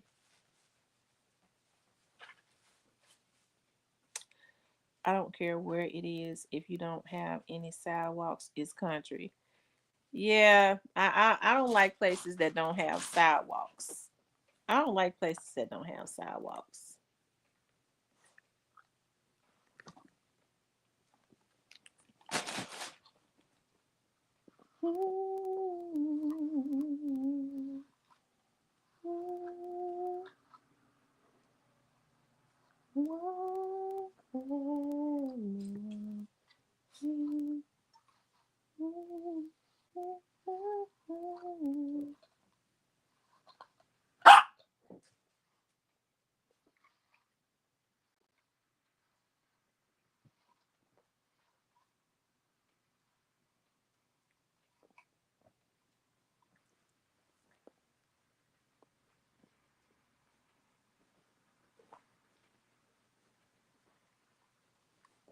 Winston is like Greensboro. They're all the same.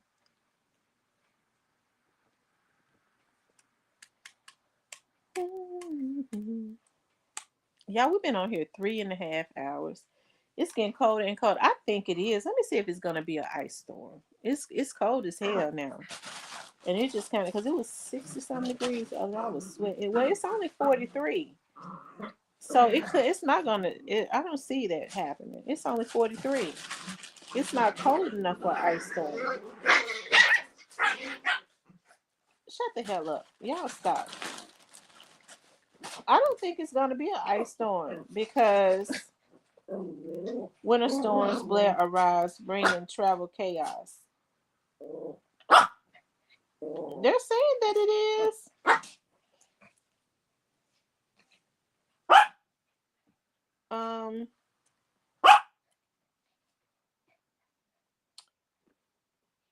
So they're saying tomorrow is going to be 62. And then it's going to drop all the way down to 26. And then it's going to be an ice situation. What kind kind of mess is that? Tomorrow's gonna be 62, and then it's gonna drop down to 26.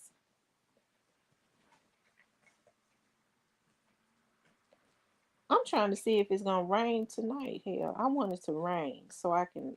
Oh, I love it when it rains. Showers this evening become a steady rain overnight. So it's supposed to rain overnight.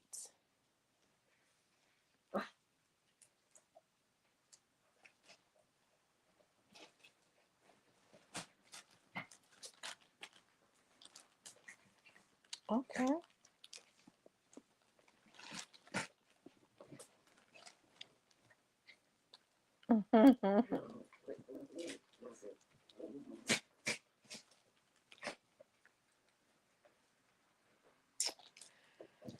All right, y'all. I'm gonna get off of here because I gotta eat me something.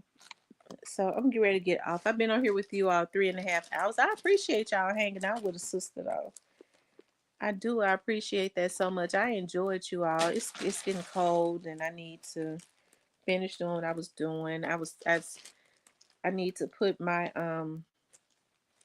Christmas decorations and stuff out in the outhouse. And hey, I'm glad I did not put up a lot. I decorated my fireplace and you know around my chimney and stuff, and that was basically it. So, but I put a lot of stuff around that though, because I was like, I don't want to put up a tree for the puppies to knock over. So, I'm gonna put that out in the outhouse before these puppies keep stepping on the bag and break everything in there. I'll be glad when spring come. I just don't like the winter time. I don't like it when it's cold. I don't. I don't like it when it's cold at all. So when the springtime comes, oh my God, I'd be so happy. Anyways, it's the polar vortex coming down south. It must be nice because it's 18 up here in Ohio. Ooh, that is freezing. Ooh, Jesus. But here's the thing. I bet that's y'all so used to it. I bet it's not even that cold to you all. Like when it's cold like that up north, like the northern people, they be all outside and all that. Child, we be trying to tuck it in when it's like 50, 60. TT, you don't own a coat. I own several coats. I own several coats. Um, Tennessee Mid-Texas says we're close to Kentucky, so we get everything. Yeah, it'd be real cold in Kentucky. Thank you for coming through, Edward. Hey, Miss T Moss and the rest of the family. Miss T, thank you for responding to my Facebook message. Oh, no problem.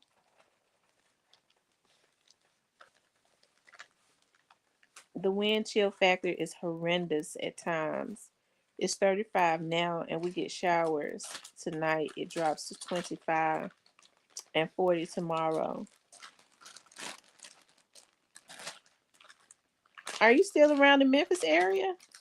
Tennessee mid-sector?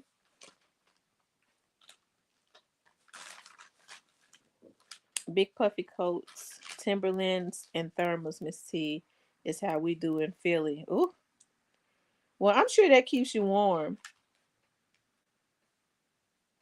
Enjoyed you so much. Thanks for the safe space. Oh, no problem.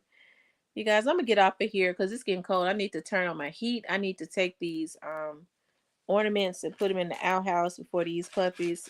Y'all hear them stepping on my bag before they tear up. They break every ornament I got. Hey, I enjoyed you all tonight. Y'all have a good night. Look at a good movie or chill and listen to some good music. I'm getting ready to chill and listen to some good music. Okay, it would be hurting me though to listen to that music when it's cold. I mean, when it's cold and you listen to music like that, you're supposed to be trying to get pregnant. I ain't got nobody to get me pregnant, so I'm just have to look at a movie, I guess. Anyways, you guys, I enjoy being on here with you all. I love the real grown folk stuff, right? we all grown, so we can chill and stuff and have fun. But anyways, you guys, I love you guys. Y'all have a good night.